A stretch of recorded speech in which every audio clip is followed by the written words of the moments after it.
నమస్తే. ఇది కథ కాదు జీవితం కార్యక్రమానికి స్వాగతం.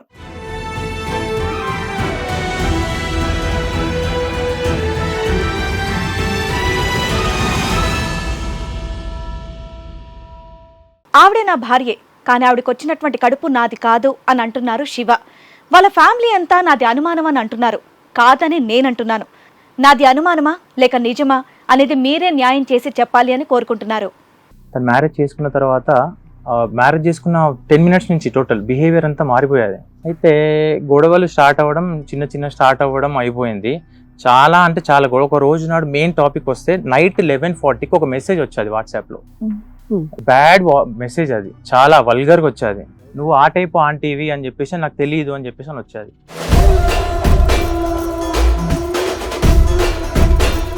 అతను కాంటాక్ట్ అయ్యాను. చేస్తే అదే నైటే కాల్ చేశాను సార్. అదే రోజు నైటే చేశాను 12 o'clock. సేమ్ రిజెక్ట్ చేస్తున్నాడు. ఎవ్రీ టైం రిజెక్ట్ చేస్తున్నాడు. నా నెంబర్ నుంచి కూడా చేశాను, రిజెక్ట్ చేస్తున్నాడు. అలానే రిజెక్ట్ చేస్తున్నాడు. సార్ ఇప్పుడు మీరు చెప్తున్న రెండు వేరియేషన్ డిఫరెంట్ గా ఉంది. ఒకటి అమ్మాయికి ఒక లవర్ ఉండొచ్చండి, ఇంకొకటి ఆ అమ్మాయి ఫలానా బిజినెస్ చేస్తుందండి, అందులో ఒక కస్టమర్ రా అన్నట్టు మాట్లాడుతున్నారు. అయితే అతను ఒక్కడే కాదు, మొత్తం 4 ఉన్నారు. అందరికీ నా లవర్ అంటున్నారు ఎవరికి కాల్ చేసినా కూడా.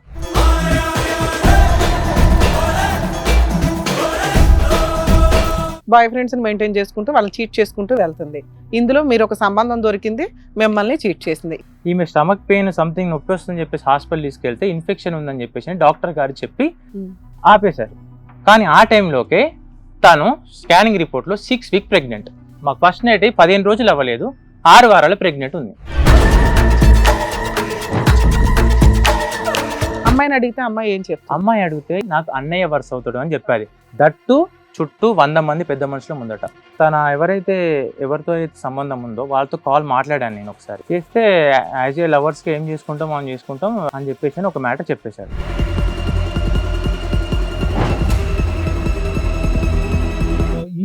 ఈ వాదన అనేటటువంటిది ఈ ఎవిడెన్స్ తో ఒక్క పంచాయతీకి కూడా మీరు కూర్చోలేదు సార్. ఎందుకంటే అప్పటికి నేను కోర్టులో వేసేసాను. వేసినప్పుడు మరి వాళ్ళు ఊరుకున్నారా? మరి చాలా కోప్పడి ఉంటారు కదా, ఇదేంటయ్యా నువ్వు అమ్మాయితో పడుకుని నువ్వు ప్రెగ్నెన్సీ నా వల్ల కాదని ఆ మాట అంటే కనుక అవతల వాళ్ళు తట్టుకోరు కదా. నేను అప్పటికి కొన్ని వాట్సాప్ చాట్స్ తీసానండి. మా వాళ్ళు నేటివ్ ప్లేస్కి వెళ్ళారు. ఆ రోజు ఒకరికి మెసేజ్ పెట్టి నేను ఇక్కడే లొకేషన్లో ఉన్నా వచ్చేసే అని చెప్పేసి అని టోటల్ మా ఇంటి లొకేషన్ పెట్టేసింది.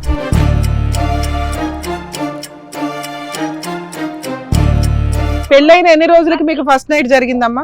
మ్యారేజ్ కాకముందు 3 months జాబ్ ఉంది మేడం మాకు. మ్యారేజ్ కాకముందు డైలీ. మ్యారేజ్ కాకముందే నువ్వు ఎందుకు ఒప్పుకున్నావమ్మా? తను ఇంకా ఫోన్ చేసింది నన్ను. ఆయన ఆగల. నువ్వు బుద్ధి ఉందమ్మా, నువ్వు గుడికి వెళ్ళాలి, సత్యనారాయణ వ్రతాలు ఇవి అవి ఉంటాయి, ఫస్ట్ నైట్ కంటూ ఒక ముహూర్తం ఉంటది, ఇవన్నీ ఎవరు నేర్పలేదా నీకు?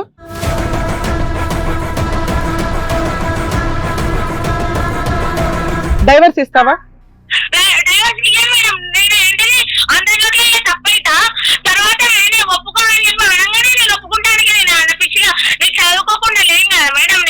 మీరు ఏది చెప్తే అది వింటానండి అన్నాడు.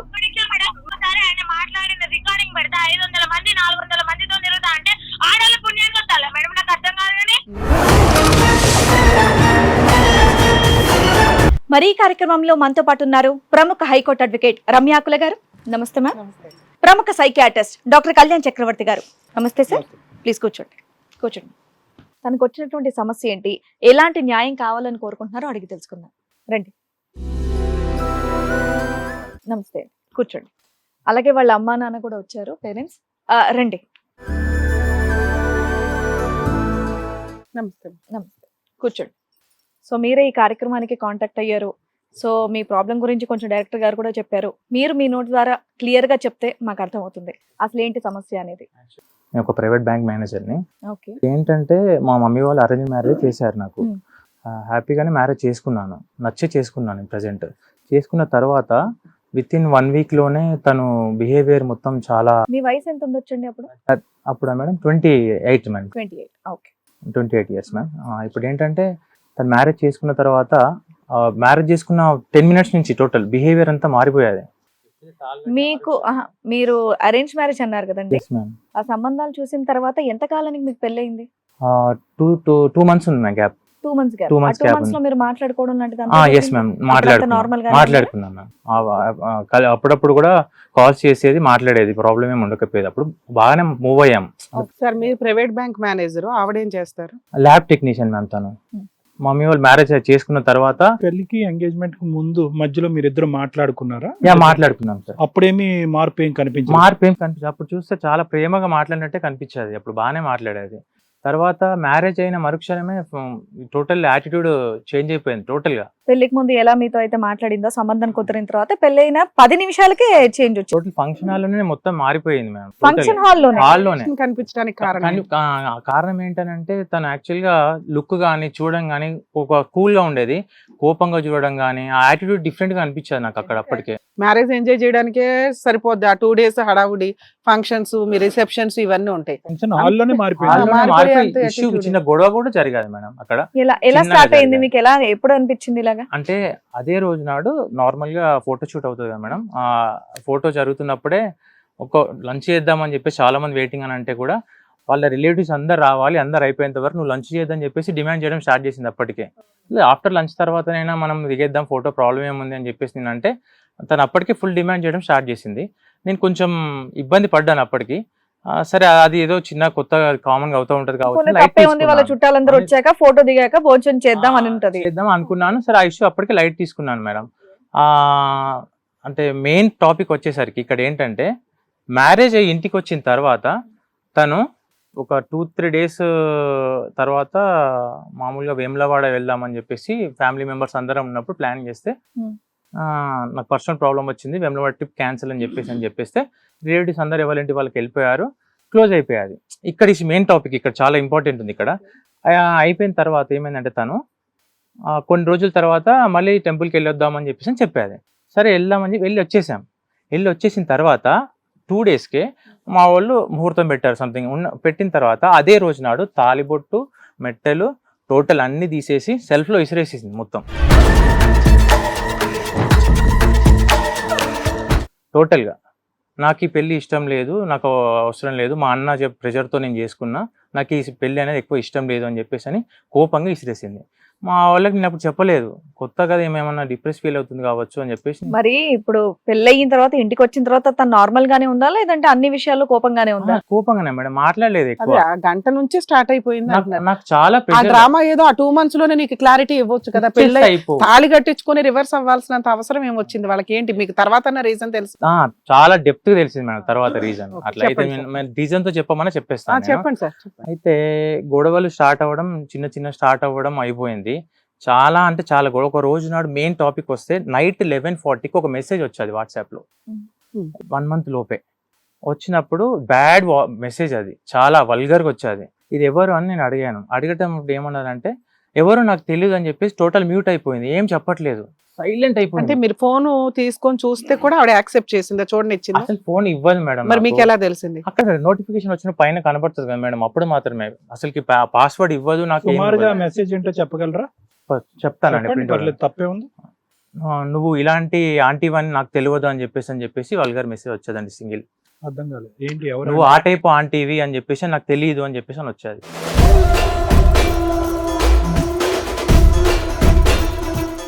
ఈవిడ ఆల్రెడీ ఏదైనా బిజినెస్ చేసే టైప్ అన్నట్టు. ఎగ్జాక్ట్లీ, నేను ఆ డైలాగ్ అనట్లేదు, కామన్ గా అంటున్నా. ఎగ్జాక్ట్లీ ప్రూఫ్ ఆవిడ- ఉంది నా దగ్గర, అది ప్రింట్. అట్లాంటప్పుడు నేను నీతో కంటిన్యూ అయ్యి ఆవిడ బిజినెస్ ఆవిడ చూసుకుంటది కదా సీక్రెట్ గా. దొరికినప్పుడు సంగతి యాటిట్యూడ్ చూపించాల్సిన అవసరం ఏముంది అంత తప్పు పెట్టుకొని?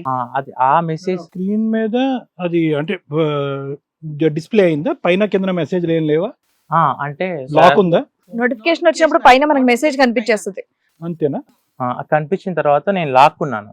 ఇప్పటికే ఫోన్ తీసుకొచ్చాను, అది లాక్కున్న ఫోన్ పగిలిపోయింది, సగము ఆన్ అవుతుంది. అదేంటంటే బెండ్ అయిపోయింది మొత్తము. దాంట్లో పైన మెసేజ్ ఉంది. చూసిన తర్వాత నేను కోపం వచ్చి ఇసిరేసా. ఏంటని చెప్పట్లే. ఆ అమ్మాయి ఫోన్ ఇసిరేసారు మీరు. ఇసిరేసాను నేను. ఏంటని చెప్పట్లేదు. ఎవరు అంటే తెలియదు అని అంటుంది. సో దానికి నేను అసలు ఏం ఆన్సర్ చేయాలని అర్థం కాకపోయింది. అసలు టోటల్లీ ప్రాబ్లమేటిక్ అయిపోయింది. అయితే టాపిక్ కట్ చేసిందంటే చిన్న డిస్కషన్ జరిగింది ఆ రోజు నా నైట్. తను ఎవరో తెలియదు అని చెప్పేసరికి మా ఇంట్లో వాళ్ళకి మార్నింగ్ ఏంటి ఇష్యూ ఏంటని చెప్పా. మధ్యలో ఉన్న వాళ్ళకి సరే, చెప్పా. ఈ 5 days 1 week లో మీకు ఫస్ట్ నైట్ అరేంజ్ చేయడం కానీ లేదు మేడం. జరగలేదు? అంటే అరేంజ్ చేస్తే చెప్పాను కదా మేడం, మొత్తం అంతా చేసి కోపం గొడవ చేసింది ఆ గ్యాప్ లో. అప్పుడు చాలా ఇబ్బంది పెట్టేసింది. చాలా అంటే చాలా ప్రాబ్లం కావచ్చు, తనకి ఏమన్నా లైట్ తీసుకున్నా. ఇప్పుడు ఏంటంటే సీన్ కట్ చేస్తే తెలివారు అనేది ఎవరైతే ఉన్నారో తను 3 years నుంచి తనతో పరిచయం ఉన్నారు, తనతో 3 సంవత్సరాల నుంచి. ఎలా తెలిసింది మీకు? ఎలా తెలిసింది అని అంటే తను నాకు ఎవరు తెలియదు అని చెప్పేసింది కదా, నేను ఆ నెంబర్తో నార్మల్గా తెలుసుకున్నాను. ఎంక్వైరీ లోకల్లో ఎంక్వైరీ తెలుసుకుంటే నెంబర్ ఏంటి ఎలా వచ్చింది మీకు? సార్ ఫోన్లోనే ఉంది కదా సార్, యాక్చువల్గా ఫోన్ తీసేసుకున్నారు, విసిరేసుకున్నారు, ఇరిగింది కానీ సార్ డ్యామేజ్ అయింది. బట్ ఓపెన్ అయినా కూడా దాంట్లో నుంచి నెంబర్ తీసేసుకున్నాను నేను ఏ ఆల్రెడీ. నెంబర్ నుంచి అయితే ఈ వాట్సాప్ మెసేజ్ వచ్చిందో ఆ నెంబర్ మీరు సేవ్ చేసుకున్నాను. అతను కాంటాక్ట్ అయ్యారు. కాంటాక్ట్ అయ్యాను, చేస్తే అదే నైటే కాల్ చేశాను సార్, అదే రోజు నైటే చేశాను 12 o'clock సేమ్. రిజెక్ట్ చేస్తున్నాడు, ఎవ్రీ టైం రిజెక్ట్ చేస్తున్నాడు. నా నెంబర్ నుంచి కూడా చేశాను, రిజెక్ట్ చేస్తున్నాడు, అలానే రిజెక్ట్ చేస్తున్నాడు. ఇది సంథింగ్ ఏదో ప్రాబ్లమేటిక్ ఏదో ఇష్యూ ఉంది అని చెప్పేసి నాకు అప్పుడే డౌట్ వచ్చేది, కానీ ఫుల్ ఫ్లెడ్జ్ యాంగిల్లో లేను నేను. సార్ ఇప్పుడు మీరు చెప్తున్న రెండు వేరియేషన్ డిఫరెంట్ గా ఉంది. ఒకటి అమ్మాయికి ఒక లవర్ ఉండొచ్చండి, ఇంకొకటి ఆ అమ్మాయి ఫలానా బిజినెస్ చేస్తుందండి, అందులో ఒక కస్టమర్ రా అన్నట్టు మాట్లాడుతున్నారు. అయితే అతను ఒక్కడే కాదు, మొత్తం 4 ఉన్నారు. అసలు ఫ్లాష్ ఏంటంటే ఆ 4 సంబంధించింది కూడా మొత్తం ఉంది. నీ కోర్టు కేసులో కూడా వాళ్ళని వేయటం జరిగింది, ఒక 2 ఎవిడెన్స్ ఉంటే. Okay. ఆమె ఏంటంటే నాకు మ్యారేజ్ ముందు చెప్తా, ఇప్పుడు మ్యారేజ్ రేపు అనగా నైట్ అతనితో నైట్ కాల్స్ చేసేది ఆల్రెడీ. నైట్ 11 o'clock వరకు కూడా కాల్స్, వాట్సాప్ కాల్ చేసిన డాటా నా దగ్గర ఉంది. తను అప్పటికి కూడా తనతో కాంటాక్ట్స్ లో ఉంది. తనతో వెళ్ళిపోయినా నాకు ప్రాబ్లం ఉండకపో. ఆ మ్యారేజ్ చేసుకుని నన్ను నా పేరెంట్స్ని చాలా సఫర్ చేస్తుంది మేడం. సీన్ కట్ చేస్తే నాట్ ఓన్లీ 1 member, 3 members ఉన్నారు. ఆ 3 members కూడా అందరికీ 4 hours అంటున్నారు, ఎవరికి కాల్ చేసినా కూడా. అమ్మాయి బాయ్ ఫ్రెండ్స్ ని మెయింటైన్ చేస్తుంది, బిజినెస్ చేయదు. మీరు ఈ రెండు వేరియేషన్. అమ్మాయి క్యారెక్టర్ బాయ్ ఫ్రెండ్స్ ని మెయింటైన్ చేసుకుంటూ వాళ్ళని చీట్ చేసుకుంటూ వెళ్తుంది. ఇందులో మీరు ఒక సంబంధం దొరికింది, మిమ్మల్ని చీట్ చేసింది. ఇదేనా ఓవరాల్ గా? అయితే ఓవరాల్ గా ఇదే మేడం. బిజినెస్ వేరు, ఇది వేరు. అంటే బిజినెస్ కూడా ఉంది మేడం అనే పదం వచ్చిందని అబ్బాయి అనుమానం. అట్లా మరి బిజినెస్ ఉంది అంటాను, మీ దగ్గర ఎవిడెన్స్? బిజినెస్ ఉంది అనడానికి సంబంధించి ఆమె వర్క్ చేసే ఏరియాకి వెళ్ళాను నేను ఆల్రెడీ. అతను రావాలంటే ఆయన ప్రజెంట్ కొన్ని ఎవిడెన్స్ రాలేదు. ఆయన ఏం చెప్పాడంటే వీక్లీ 4-5 members బైక్. మీవి కోర్టులో కేసులు ఉన్నాయి, మీరు మాట్లాడేటప్పుడు బాగా ఆలోచించుకొని మాట్లాడండి. ఒక ఎలిగేషన్ వేసేటప్పుడు కానీ ఒక మాట మాట్లాడేటప్పుడు. ఓకేనా? ఇప్పుడు చెప్పండి. యాక్చువల్గా ఎంక్వైరీ చేశాను మేడం. అంటే ఇది ఎప్పుడంటే నాకు ఇదంతా గతం ఇదన్నీ తెలిసిన తర్వాత, నేను మొబైల్ ఫోన్ ఎప్పుడైతే తన ఇంట్లోకి వెళ్ళే ముందు, ఎక్కువ రోజులు కలిసి లేం మేడం, ఇంట్లోకి వెళ్ళే ముందు ఆ మొబైల్ ఫోన్ నేను తీసుకున్నాను, మొత్తానికి నా దగ్గరే పెట్టుకున్నాను. దాంట్లో ఉన్న ఎవిడెన్స్ ప్రకారం నేను ఎవరెవరు ఏంటని ఎంక్వైరీ చేసుకుంటే అమ్మాయి పేరు ఉంటుంది పైన, కానీ అబ్బాయి అతను. అసలు ఓవరాల్ గా మీకు ఫస్ట్ నైట్ జరిగిందా? జరిగేదండి ఒకటే. ఎంత కాలానికి? విత్ ఇన్ 1 month లోనే అయ్యాది. ఓకే. అసలు ఎంతకాలం కలిసి ఉన్నారు మీ ఇద్దరు? 2 months కలిసి ఉన్నాం మేడం. 2 months లో 1 month అసలు ఏం జరగలేదు. 1 month తర్వాత ఆ 1 month లో ఎంతకాలం, ఎన్నిసార్లు? 1 time madam. 1 time. First night అనేది ఒకేసారి జరిగింది? ఒకటేసారి జరిగింది, 1 time జరిగింది. దట్టు ఏంటంటే ఈమె స్టమక్ పెయిన్ సంథింగ్ నొప్పి వస్తుందని చెప్పేసి హాస్పిటల్ తీసుకెళ్తే ఇన్ఫెక్షన్ ఉందని చెప్పేసి డాక్టర్ గారు చెప్పి ఆపేశారు. కానీ ఆ టైంలోకే తను స్కానింగ్ రిపోర్ట్ లో 6 weeks ప్రెగ్నెంట్. మాకు ఫస్ట్ నైట్ 15 రోజులు అవ్వలేదు, 6 వారాలు ప్రెగ్నెంట్ ఉంది.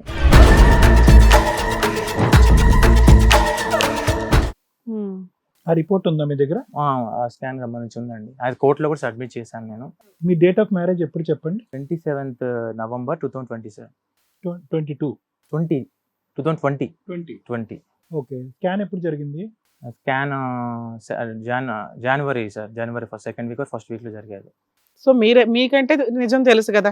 ఇప్పుడు అమ్మాయి ఒక ఎలిగేషన్ ఏం చెప్తుంది అంటే, మాకు మ్యారేజ్ 1.5 month అయింది, 2 months అయిందో 3 months అయిందో ఏదో చెప్పి 6 weeks ఉండడంలో తప్పులేదు కదా అన్నట్టే వాళ్ళు మాట్లాడతారు. కానీ నిజం ఏంటి అనేది మీకు తెలుసు, అమ్మాయికి తెలుసు. ఇది ఫస్ట్ నైట్ ఎప్పుడు జరిగింది అనేది మీరు కౌంట్ చేసుకుంటారు కాబట్టి 10 days లో 6 weeks ప్రెగ్నెన్సీ రాదు అనేది మీ ఉద్దేశం, అంతే? ఓకే, పర్లేదు. Yes ma'am. అండ్ ఇంకొకటి ఏంటంటే తన ఎవరితో అయితే సంబంధం ఉందో వాళ్ళతో కాల్ మాట్లాడాను నేను ఒకసారి. ఓకే. చేస్తే యాజ్ ఏ లవర్స్ కి ఏం చేసుకుంటాం మనం చేసుకుంటాం, పెళ్ళైన తర్వాత నుంచి తన దగ్గరికి నేను రాలేదు అని చెప్పేసి ఒక మ్యాటర్ చెప్పేశాడు. సో ఆ మిడ్ నైట్ మెసేజ్ వచ్చినటువంటి వ్యక్తితో మీరు ఇప్పుడు వచ్చి మాట్లాడలేదు? ఒక్కసారి మాట్లాడితే తనకు పరిచయం లేదని చెప్పాడు. కానీ మళ్ళీ వీళ్ళ దగ్గర ఇప్పుడు మీరు చెప్పిన నేమ్స్ అన్ని కోర్టులో వేసారా? Papers madam with total expert అయ్యారు, ఇద్దరు ఎక్స్పర్ట్ అయ్యారు నా కోర్టులో. ఓకే, చూస్తాను, క్లియర్ గా ఉన్నాయి. అండ్ ఇంకొక విషయం ఏంటంటే ఇదంతా వ్యవహారం అయితే టైం వేస్ట్ అవుతుంది, కానీ కోర్టులో నేను ఆల్రెడీ విత్ ఇన్ 6 months లోపే వేసేసాను డివోర్స్. మీకు మ్యారేజ్ ప్లేస్ నుంచి తెలుసు అమ్మాయి బిహేవియర్ తేడా ఉందని, 2 days లోనే తెలుసు ఒక ఫోన్ నెంబర్ తోటి ఒక బూత్ మెసేజ్ వచ్చింది అని, 4th day తెలుసు ఆ అమ్మాయి క్యారెక్టర్లెస్, 4-5 members బాయ్ ఫ్రెండ్స్ ఉన్నారు అని. అయినా 1 month తర్వాత మీరు ఫిజికల్ గా కమిట్ అవ్వడానికి No. ఇవంతా ఎందుకు కంటిన్యూ నో చేశారు? మ్యామ్, ఫిజికల్ గా అయిన తర్వాతనే తెలిసింది. తర్వాత ఎందుకనంటే ఇవన్నీ ఎప్పుడు తెలిసాయంటే ఆ మొబైల్లో మొత్తం లాక్ చేసి వెళ్ళిపోయిన తర్వాత 3 months తర్వాత నేను మొబైల్ చెక్ చేసి మొత్తం అసలు ఏంటి మొత్తం క్లోజ్ చేసేది. యాప్ కానీ డాటా కానీ మొత్తం రీట్రైవ్ చేశాను. నేను రీట్రైవ్ చేసి మొత్తం ఒక 150 pages తయారు చేశాను. నాకు ఎప్పుడు తెలుస్తుంది అంటే మేలో తెలుస్తుంది నాకు మొత్తం డాటా. మే తర్వాత నేను జూన్ లో ఎవిడెన్స్ పెట్టి డివోర్స్ చేయడం జరిగింది. నాకు అప్పుడు తెలియదు. 1 month లోనే మీకు డౌట్ వచ్చింది కదండి మీకు, అంటే ఫోన్ ఎప్పుడైతే కనుక ఇసిరేసారో ఇప్పుడు ఆ అప్పుడు message దాకా చూడగానే చెప్పింది ఏంటంటే అప్పటి నుంచి మీ ఇద్దరి మధ్యన కొద్ది డిస్టెన్స్ అయితే పెరిగింది కదా, అమ్మాయి మీద ఒక క్వశ్చన్ మార్క్ అయితే వచ్చిందిగా. అవును సార్, ఆ లోపే మేము ఫస్ట్ కాదండి, 2 రోజులకి ఇమీడియట్ గా ఇలా ఇబ్బంది అయింది, మెసేజ్లు వచ్చిందని మీరు ఫస్ట్ చెప్పారు. అవును, దాని తర్వాత మీకు ఫస్ట్ నైట్ కుదిరినప్పుడు మీరు ఒకే రూమ్ లో ఉండేవాళ్ళ? ఒకే రూమ్ లో ఉన్నాం మేడం. ఆ? ఒకే రూమ్ లో ఉన్నాం. ఇంట్లో మిగతా పనులు అవన్నీ బాగానే చేసేదా? అత్తమామలతో ఉండడం గానీ, వంట చేయడం గానీ? ఒక బౌల్ క్లీన్ చేయదు, ఒక వాటర్ ఇవ్వదు, నాకు కనీసం ఏది ఇవ్వదు. ఆఫీస్ కి ఎప్పుడు వెళ్ళి ఎప్పుడు వస్తుంది? ఎన్నింటికి వెళ్ళి ఎన్నింటికి వస్తుంది? నేను యాక్చువల్గా మేడం అతనా మేడం 9కి వెళ్ళి 6 వరకు వస్తుంది. శాలరీ మీకు ఇచ్చేదా, తనే ఉంచుకునేదా? యాక్చువల్గా నేను 1 month అవ్వని జాబ్ బంద్ చేయించాను మేడం, వద్దని చెప్పి. ఇవన్నీ గొడవలు నడుస్తున్నాయని అప్పటికి అనిపించింది. మెసేజ్ వచ్చినప్పుడు బంద్ చేయించాను. Okay. ఇప్పుడు నాకు ఏంటంటే మెయిన్ మిస్టేక్ ఏంటంటే నాకు ఫస్ట్ తెలియలేదు.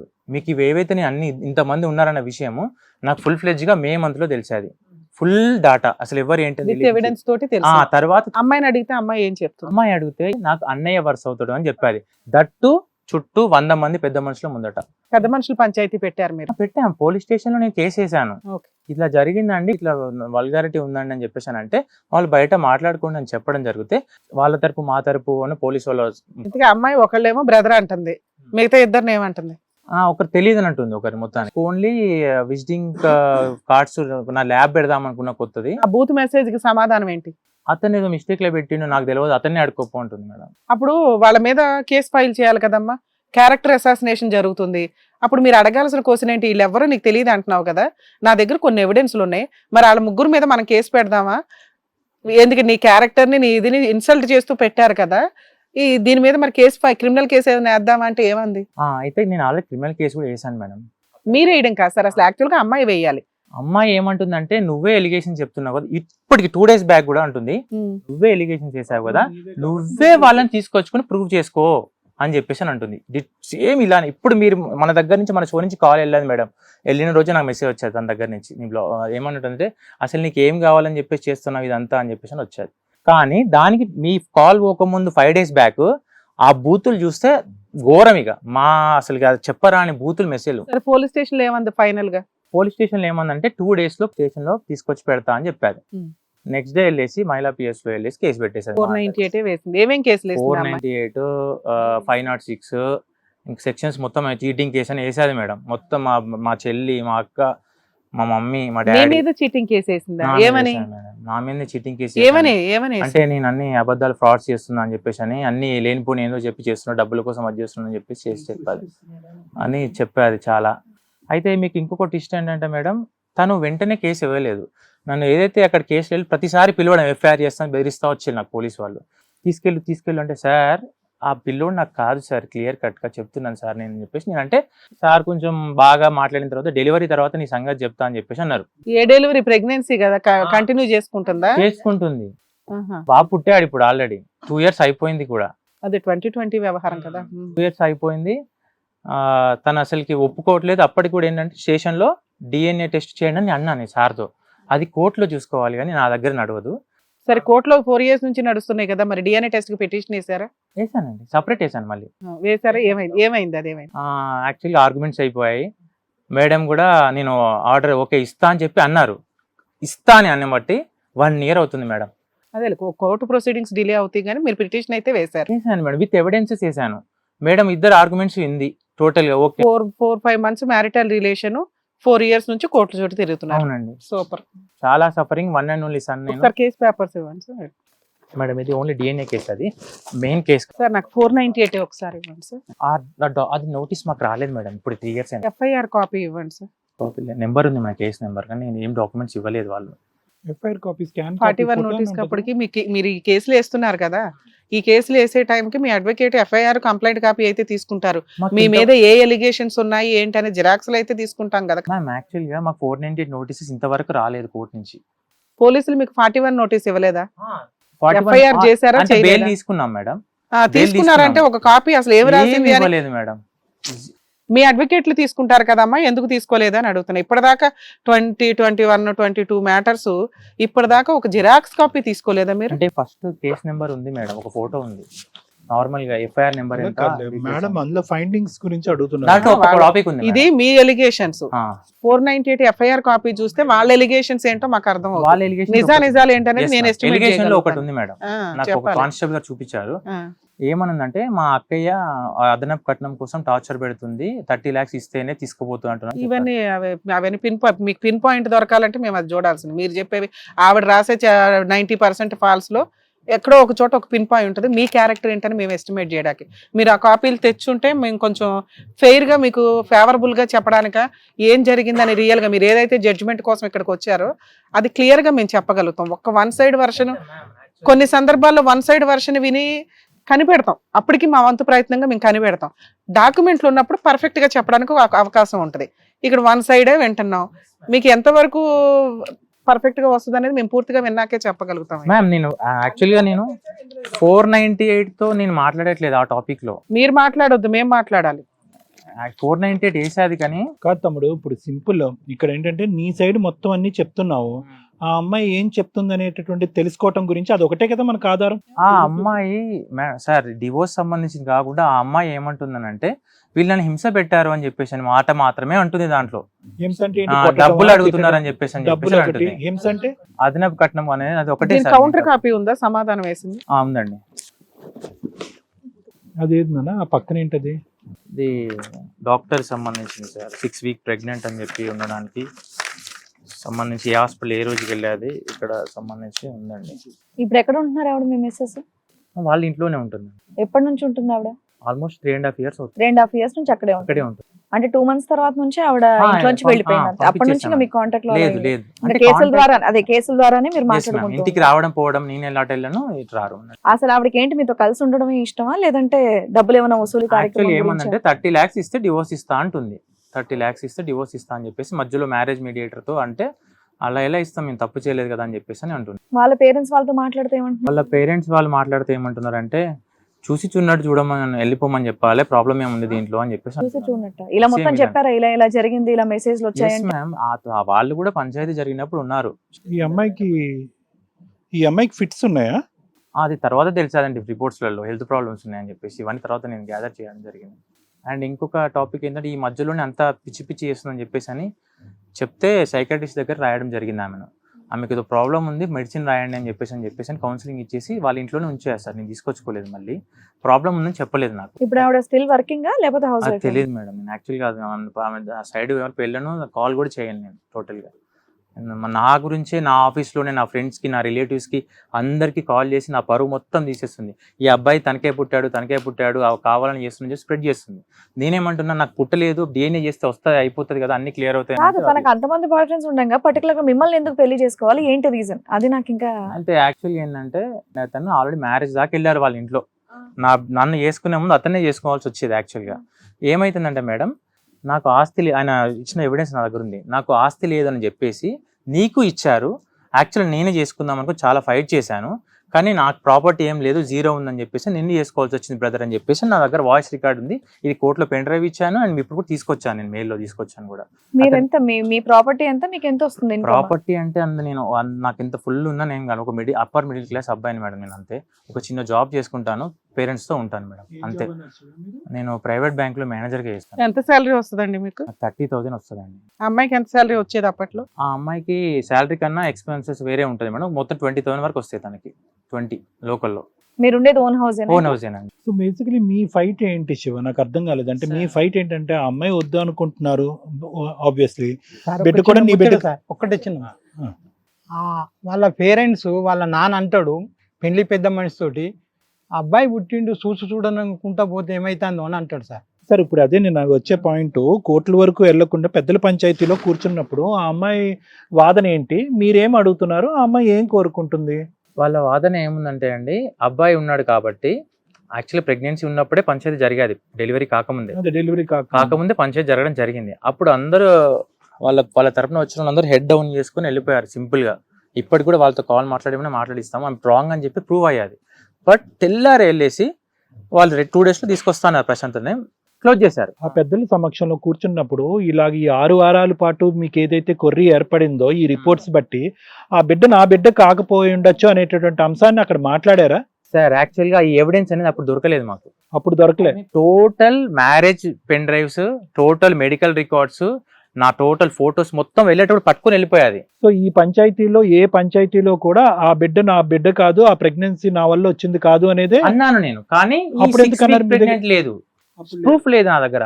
ఇందాకే కదయ్యా ఉందన్న, మీరు తర్వాత అడిగితే వచ్చిందంట మేడం. మేడం యాక్చువల్గా మొబైల్లో పాస్వర్డ్ హ్యాకింగ్ చేసి కష్టపడి చూస్తే వచ్చాది మేడం అది. అంటే ఈ రిపోర్ట్స్ అన్ని కూడా మీరు లేకుండా అయినాయా? అవునండి, ఈ స్కాన్ రిపోర్ట్స్ అన్ని నా దగ్గర ఒరిజినల్ లేదు ఇప్పటి వరకు. ఒరిజినల్ అవసరం లేదమ్మా, లేదు నా దగ్గర అసలు ఆ కాపీ తెలియదు నాకు. నాకు ఆ కాపీ తెలియదు, తెలియదు. సో ఈ వాదన అనేటటువంటిది ఈ ఎవిడెన్స్ తో ఒక్క పంచాయతీకి కూడా మీరు కూర్చోలేదు సార్, ఎందుకంటే అప్పటికి నేను కోర్టులో వేసేసాను. అలిగేషన్ చేసినప్పుడు మరి వాళ్ళు ఊరుకున్నారా? మరి చాలా కోప్పడి ఉంటారు కదా, ఇదేంటయ్యా నువ్వు అమ్మాయితో పడుకుని నువ్వు ప్రెగ్నెన్సీ నా వల్ల కాదని మాట అంటే కనుక అవతల వాళ్ళు తట్టుకోరు కదా. నేను అప్పటికి కొన్ని వాట్సాప్ చాట్స్ తీసానండి. మా వాళ్ళు నేటివ్ ప్లేస్ కి వెళ్ళారు. ఆ రోజు ఒకరికి మెసేజ్ పెట్టి నేను ఇక్కడే లొకేషన్ లో ఉన్నా వచ్చేసా అని చెప్పేసి అని టోటల్ మా ఇంటి లొకేషన్ పెట్టేసింది. కొన్ని ప్రాబ్లమ్స్ కి సొల్యూషన్ కాలం డిసైడ్ చేస్తుంది. మీరు స్టార్టింగ్ లో చెప్పిన వర్షను నిజము అని మేము అనుకోవాలి అంటే, నమ్మేసి ఉంటే మాక్సిమం 6 months 1 year 1.5 year 22 కన్నా అమ్మాయి మ్యాటర్ సెటిల్ చేసుకుని దుకాణం సర్దుకొని వెళ్ళిపోయేది మీరు ఇచ్చిన కాంపెన్సేషన్తో. 4 years నుంచి నాకు ఇదే భర్త కావాలి అని కంజుగల్ లైఫ్ కోసం అట్లా కూర్చోవాల్సిన అవసరం అమ్మాయికి లేదు. కావాలి అనట్లేదు మేడం, నన్ను ఇప్పుడు దాకా ఏదో ఒక సెటిల్మెంట్ అంటే 30 లక్షలు ఇచ్చేంత కేసులు ఇక్కడ లేవు ఇప్పుడు ఈ రోజుల్లో. కేసును బట్టే డిపెండ్ అయ్యి ఉంటుంది ఎక్కడైనా కానీ. మెయింటెనెన్స్ ఏమైనా ఆర్డర్ అయిందో బాబుకి కానీ కనుక కానీ? ఇంకా ఎంసీ వేయలేదా? ఎంసీ వేయలేదా? ఏమేం కేసులు పెండింగ్ ఉన్నాయి? అమ్మాయి వేసిన 498, మీరు వేసిన డైవర్స్ కేసు అంతేనా? అమ్మాయి డొమెస్టిక్ వైలెన్స్ గానీ ఎంసీ గానీ వేయలే? డొమెస్టిక్ వైలెన్స్ చేసేది ఎంసీ వేయలేదు మేడం, మెయింటెనెన్స్ డివిసిలో ఎంసీ అడిగిందా? అడగలే. కావాలనుకుంటుందా మేడం? అమ్మాయి కాంజుగల్ రైట్స్ గురించి ఫైట్ చేస్తుందా? కావాలంటుంది ఇతన్ని? నేను అడుగుతున్నా సార్, యాక్చువల్గా 4 years అయిపోయింది కదా, అమ్మాయి మ్యూచువల్ డైవర్స్ కి ఎందుకు వెళ్ళలేదు అనేది నాకు ఇంకా లాజిక్ అర్థం కావట్లేదు. ఇప్పుడు నువ్వంటే ఇష్టం లేదు, పెళ్లిపీటల మీద నుంచే అసహ్యంగా బిహేవ్ చేసింది, మీకు ఆల్రెడీ క్యారెక్టర్ ఆ అమ్మాయి బిజినెస్ చేస్తుందనే అంత ఎవిడెన్స్ ఒక నమ్మకం అయితే మీకు వచ్చింది. అలాంటి అమ్మాయి మిమ్మల్ని వదిలేయడం ఆఫ్టర్ ఆల్. బట్ వదిలేయట్లేదు, వదిలేసి అమ్మాయి బిజినెస్ అమ్మాయి చేసుకోవచ్చు, ఈ రెండు టాలీ అవ్వట్లేదు. లేదు మ్యామ్, అదే అసలు మెయిన్ టాపిక్ ఏంటంటే చెప్తే ఎవరు నమ్మటం లేదు. తను ఏమంటుంది, నీ సిగ్నేచర్ పెడితేనే డివోర్స్ వస్తుంది, నువ్వు అలానే బ్రతుకు నీ ఇలానే బ్రతికేస్తా అంటుంది కదా మేడం. మీకు కోర్టులో ఆల్రెడీ డైవర్స్ వస్తాయి, ఇంకా ప్రాబ్లం ఏముంది? డివోర్స్ వస్తాయి మేడం. ఇప్పుడు ఏమంటుందంటే మేడం, జడ్జి మేడం ఏమంటున్నారంటే అబ్బాయి తను కాకుండా డివోర్స్ ఇద్దామంటే తొందరగా ఇస్తా అంటుంది. ఈ డిఎన్ఏ సంబంధించి వేసినప్పటి నుంచి నా కేసు మొత్తం స్లో అయిపోయింది. స్లో ఆర్గ్యుమెంట్స్ అయిపోయినాయి, అన్ని అయిపోయినాయి. సాయంత్రం దాకా కూర్చుంటున్నా. సరే, డిఎన్ఏ పిటిషన్ విత్డ్రా చేసుకుంది, అది డివిసీలో ఛాలెంజ్ చేసుకోవచ్చు కదా మీరు. ఆ కేసు ఎలాగో ఆవిడ విత్డ్రా చేసుకోదు, డివిసీ కేసు. బట్ నాకు నోటీస్ ఏం రాలేదు మేడం. వచ్చినప్పుడే ఛాలెంజ్ చేయొచ్చు. అమ్మాయి మెయింటెనెన్స్ అడగట్లా, నువ్వెందుకు ఆ పాయింట్ హైలైట్ చేస్తున్నావు?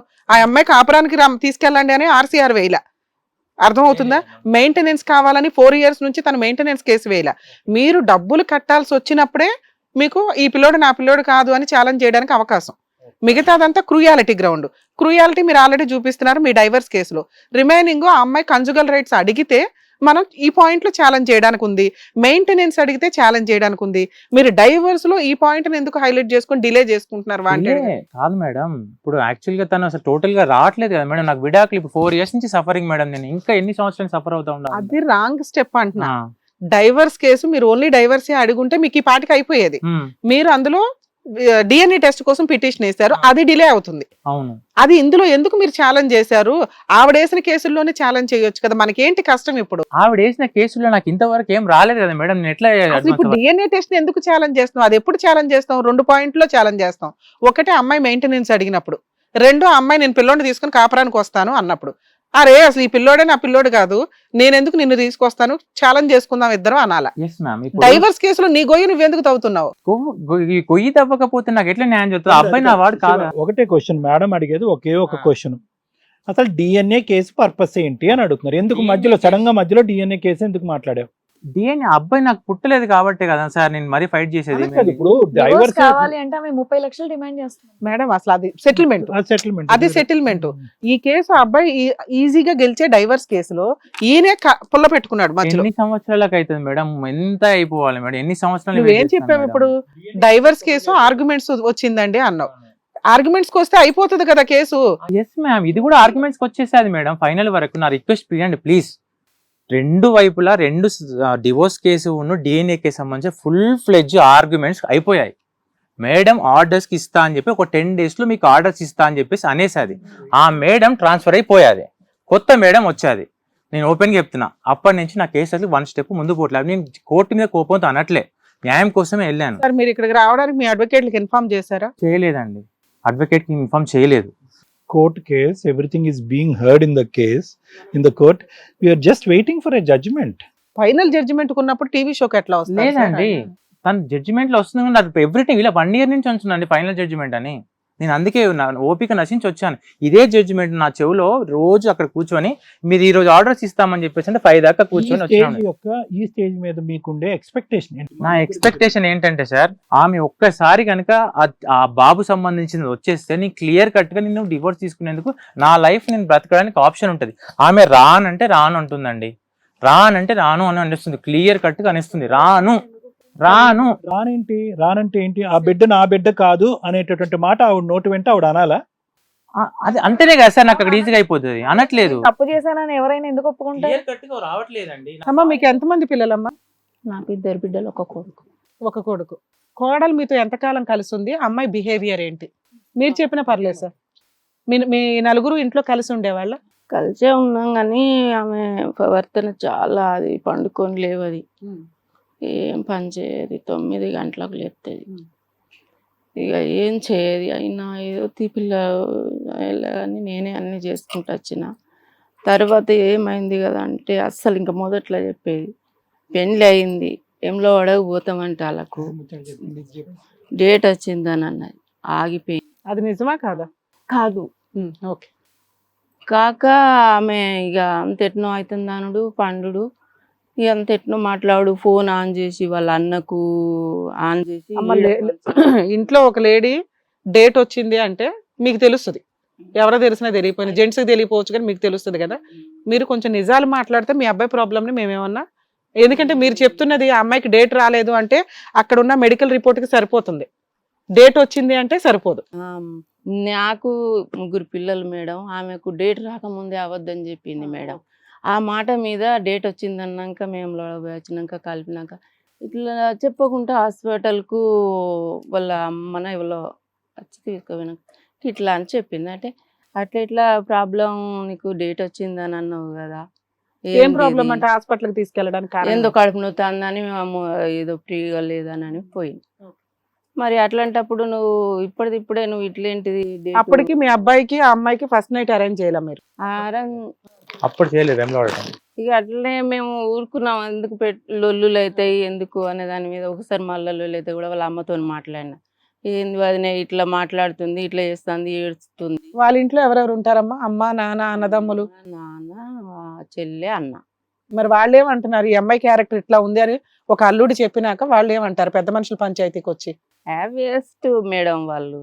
సార్ నేను నా మాట ఒకసారి, నా పెయిన్ సార్, నా పెయిన్ ఒకటేనండి. ఈ షో ద్వారా నేను ఎందుకు వచ్చానంటే జరుగుతుందని మేము చాలా అంటే చాలా పెయిన్ తో ఉన్నామండి. మేడం నేను యాక్చువల్లీ ఇట్లున్నాను, మ్యారేజ్ బిఫోర్ ఫోటో చూపిస్తే నన్ను గుర్తుపట్టారు మీరు, అలా మారిపోయాను. ఇష్టం ఉన్నప్పుడు అయితే పెళ్లికి 1 రోజు ముందు అతనితో మాట్లాడడం, తనతో పోయినా అయిపో కదా మేడం అని మా బాధ. నిద్రలేని రాత్రులు ఎన్నో అనుభవించాను, చాలా పెయిన్ అనుభవించాను. అది ఒక అబ్బాయిగా ఏడవకూడదు కానీ చెప్తున్నా మేడం, లిటరల్లీ నేను చాలా బాధపడిపోయాను. ఇప్పటికీ కూడా తను రానని అంటుంది మేడం, కోర్టుకు కూడా చాలా రోజులు రాలేదు, నన్ను చాలా ఇబ్బంది సరే పెట్టారు. ఏదో ఒకటి ఇచ్చి సెటిల్మెంట్ చేసుకోవచ్చు కదా, మీ ప్రపోజల్ ఏదో ఒకటి ఇవ్వకపోయారా? ఎట్లా ఇవ్వాలి మేడం? నేను తప్పు చేయలేదు మేడం, నేను రెడీ, మీరు ఎంక్వైరీ చేసుకున్నా నేను రెడీ అని చెప్తున్నా. నేను అసలు తప్పు చేయలేదు. మీరు ఎక్కడ నా ఆఫీస్ ఎక్కడ పనిచేసి చెప్తున్నా, నా ఇంటి సైడ్ మొత్తం నేను మీ దృష్టిలో తప్పు చేయలేదు, నేను రూపాయి కూడా ఇవ్వను, నాకు న్యాయం కావాలి అనేది మీ ఉద్దేశం కదా. అప్పుడు ఓన్లీ కోర్టు మాత్రమే డిసైడ్ చేయగలదమ్మా, ఈ స్టేజ్ ఏమీ చేయలేదు. ఎందుకంటే మీరు కాలం కొనుక్కోవాలి, మెంటల్ టెన్షన్ కొనుక్కోవాలి, మీరు ఫర్దర్గా ఇంకో మ్యారేజ్ చేసుకోవాలి అంటే మీతో ఒక్కసారైనా ఫిజికల్ రిలేషన్ అయితే ఉందిగా, పద్ధతిగా పెళ్ళి అయితే అయ్యిందిగా. మన సిస్టమ్ లా అండ్ ఆర్డర్ ప్రకారం ఆ అమ్మాయికి కొన్ని రైట్స్ ఇచ్చేశారు. ఇది మీరు ప్రూవ్ చేసుకోవాలి అంటే కోర్టులో మీరు ఇప్పుడు ఫైట్ చేసే విధానం ఏదైతే ఉందో 100% అది కరెక్ట్ విధానం. ఆ వేలో మీరు ఫైట్ చేసుకొని గెలవాలి. ఆ ఆర్డరే లీగల్గా వ్యాలిడ్ తప్ప మేము ఇక్కడ డిసైడ్ చేసేది సెటిల్మెంట్. ఫ్రీగా నువ్వు వచ్చి అబ్బాయి నువ్వు తప్పు చేసావు ఇంకేముంది నువ్వు వెళ్ళిపోయి అబ్బాయికి మ్యూచువల్ డైవర్స్ ఇచ్చేయని మేము డిసైడ్ చేయలేం. అర్థమవుతుందా? అది ఎక్కడ సెట్ కూడా కాదు. మరి మీరు రూపాయి ఇవ్వనప్పుడు ఈ స్టేజ్ మీదకి రావడం దండగా. మేము ఇప్పుడు అమ్మాయికి ఫోన్ చేసి ఏం బెదిరించగలం, ఏం అడగగలం, ఒక్క నిమిషం ఏం రిక్వెస్ట్ చేయగలం? నాన్న ఇట్లా వచ్చింది కేసు, 4 years నుంచి తిప్పుతున్నావు, అసలు నువ్వేమి ఎక్స్పెక్ట్ చేస్తున్నావు? కాపురానికి వస్తావా? అలాంటి కేసు నువ్వేది వేయలే. మెయింటెనెన్స్ కావాలా? అలాంటి కేసు నువ్వేది వేయలే. నువ్వు పతివ్రతమని ఎక్కడ ప్రూవ్ చేసుకోవడానికి ఏం వేయలే. ఒక 2 ఫాల్స్ కేసులు వేసి పడేసావు. ఒకటి వీళ్ళు అడిషనల్ డౌరీకి హెరాస్ చేస్తున్నారని. మామూలు డౌరీ ఎంత ఇచ్చారు వాళ్ళు? ఏదో బేసిక్ ఒకటి ఉంటదిగా, ఆ బేసిక్ కన్నా రిటర్న్ చేయాలి కదమ్మా మేడం. ఇప్పుడు మేడం ఆ అబ్బాయి నాకని ప్రూవ్ అయితే తను ఎంతడో తను ఇస్తాను మేడం. అసలు దానికి సంబంధం లేదు. అది అప్పుడు ఆ పంచాయతీ వేరుంటది, ఆ కాంపెన్సేషన్ వేరుంటది. మీరు డౌరీ తీసుకున్నారు, డౌరీ రిటర్న్ చేయాలి ఒకటి. 2 ఫిజికల్ రిలేషన్ ఉంది, దానికి కొంత అమౌంట్ రిటర్న్ చేయాలి. 3 మీరు ఇప్పటికే 4 సంవత్సరాలు టైం వేస్ట్ చేసుకున్నారు. ఇంకొక 1 year 2 years అయితే ఫైటింగ్ నడుస్తుంది. అలాగే అమ్మాయి వేసిన 2 కేసులు ప్రూవ్ చేసుకోవడానికి ఇంకొక 5 ఏళ్ళు పడుతుంది. ఆ టైం కొనుక్కోవడానికి కొంత ₹1 అన్నా ఇవ్వాలి. ఇప్పుడు మీకు అర్థమైందా ఎన్ని రూపాయలు కలిసినాయో? ఇవన్నీ కలిపి ఇది బేసిక్ గా ఇస్తామంటే మేమేమన్నా మాట్లాడడానికి. ఇక్కడ సరే డౌరీ తీసుకున్నానని చెప్పేసి అంటున్నాను. ఆ డౌరీ సంబంధించిన గోల్డ్ మొత్తం పట్టుకుని వెళ్ళిపోయేది పోయేటప్పుడు, ఇంట్లో ఏం లేదు. అవి మాట్లాడుకున్నాం, ఎక్స్చేంజెస్ మాట్లాడుకున్నాం. అది తీసుకుని వెళ్ళిపోయేది, ఎక్స్ట్రానే తీసుకెళ్ళిపోయేది. ఇప్పుడు ఏంటంటే ఇప్పుడు నాకు ఓన్లీ విడాకులు అనేది డైరెక్ట్ అబ్బాయి ఎవరు తెలియకుండానే తీసుకోవాలా మేడం? విడాకులు అనేది నా రిక్వెస్ట్. ఇప్పుడు అబ్బాయి ఎవరైనా తెలియకుండానే నేను విడాకులు ఎలా తీసుకోవాలని. నీకు ప్రాబ్లమ్ సాల్వ్ కావాలా, అబ్బాయి ఎవరో తెలియాలా? ప్రాబ్లమ్ సాల్వ్ కావాలంటే సెటిల్మెంట్ మాట్లాడుకోవాలా. ఇప్పుడు నేను చెప్పిన 3 రిప్రజెంటేషన్స్ ఏవైతే ఉన్నాయో వాటికి తగ్గ కొంత కాంపెన్సేషన్ ఇవ్వాలి. వాళ్ళు ఎవరు అనేది నీకు అనవసరం. ఇంకా లేదు నాకు అబ్బాయి ఎవరో ముందు తెలియాలండి అంటే ఈ ఫైటింగే చెయ్యాలి. మా దగ్గర ఆ రైట్స్ లేవు. మేము DNA టెస్ట్కి పంపించి సార్కి చెప్పి సార్ రికమెండ్ చేయండి, ప్రైవేట్గా మేమేమి చేయించం ఇలాంటివి. అర్థమవుతుంది? అది ఓన్లీ లీగల్ గానే జరగాలి. ఇది అనేది ఒక రిప్రజెంటేటివ్స్ మాత్రమే. ఎందుకు కోర్టులో బర్డెన్స్ పెరిగిపోకుండా లోక్ అదాలత్లు ఎలాగో అలాగే పెద్ద మనుషుల పంచాయతీ ఎలాగో ఈ రెండింటి మధ్య ఒక లీగాలిటీ తెలిసి సైకాలజీ తెలిసి పెద్ద తరహాగా మేము కూర్చొని సంవత్సరాల తరబడి కోర్టుల చుట్టూ తిరగకుండా ఎక్కడన్నా పెద్ద మనుషుల దగ్గర ఇబ్బందులు పడకుండా ఒక స్టేజీలో మేము హెల్ప్ చేయడానికి 2 వైపులా లీగల్ సపోర్ట్ కావాలంటే లీగల్ సపోర్ట్, మెడికల్ సపోర్ట్ కావాలంటే మెడికల్, ఫైనాన్షియల్ సపోర్ట్ కావాలంటే మేము ఈ స్టేజ్ మీద ఎన్ని రకాల హెల్ప్లు మాకు చేతనైతే అంత చేయడానికి రన్ చేస్తున్నాం ఈ షోని మా వంతు ప్రయత్నంగా. మీరు అడుగుతున్న 2 ఆన్సర్స్ ఇక్కడ సెట్ కావు నాన్న. మీరు ఏ కోరికతో అయితే వచ్చారో నాకు పిల్లోడు ఎవరో ప్రూవ్ చేయండి అనేది మనకు కుదరదు. అది ఓన్లీ కోర్టే చేయాలి. ఇంకొకటి మీరు అడుగుతున్న సెటిల్మెంట్ మీరే ముళ్ళేసేసారు. నాకు ఇప్పుడు అడిగిన 2 క్వశ్చన్లకి ముడేశారు. నాన్న ఇంత కాంపెన్సేషన్ ఇవ్వాల్సి వస్తుంది, మరి దానికి రెడీగా మాట్లాడమంటావు అంటే పిల్లోడు ఎవడో తెలియకుండా నేను డైవర్స్ ఎలా తీసుకుంటానండి అంటున్నావు. అది తెలియాలంటే కోర్టుకు వెళ్ళాలి.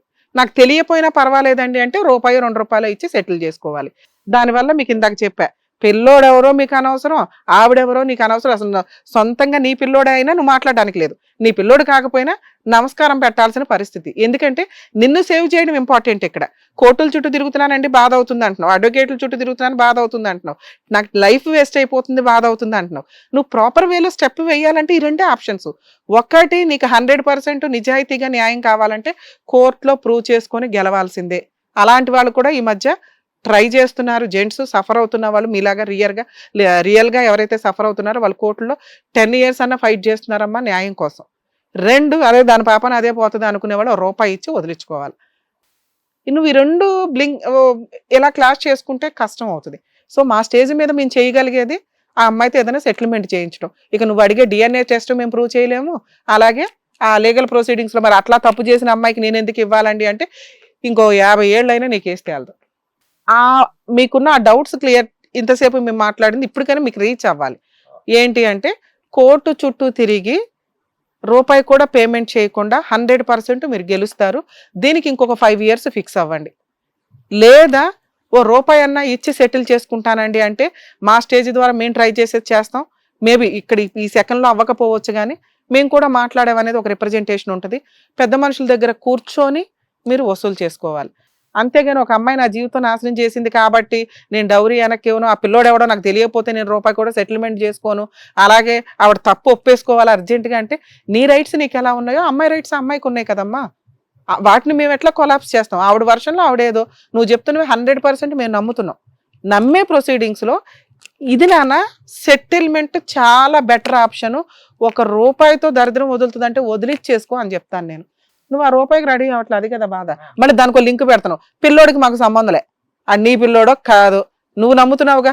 ఫ్యూచర్ లో ఏమైనా ప్రాబ్లం అవుతుందా మేడం? మళ్ళీ 18 years నా ఫుల్ అండ్ ఫైనల్ సెటిల్మెంట్ అంటే మీరు ఫుల్ అండ్ ఫైనల్ సెటిల్మెంట్ ₹1 ఇచ్చి సెటిల్ చేసుకున్న ఇద్దరికి కలిపి పర్మనెంట్ ఎలిమినీగా ఇస్తున్నట్టు.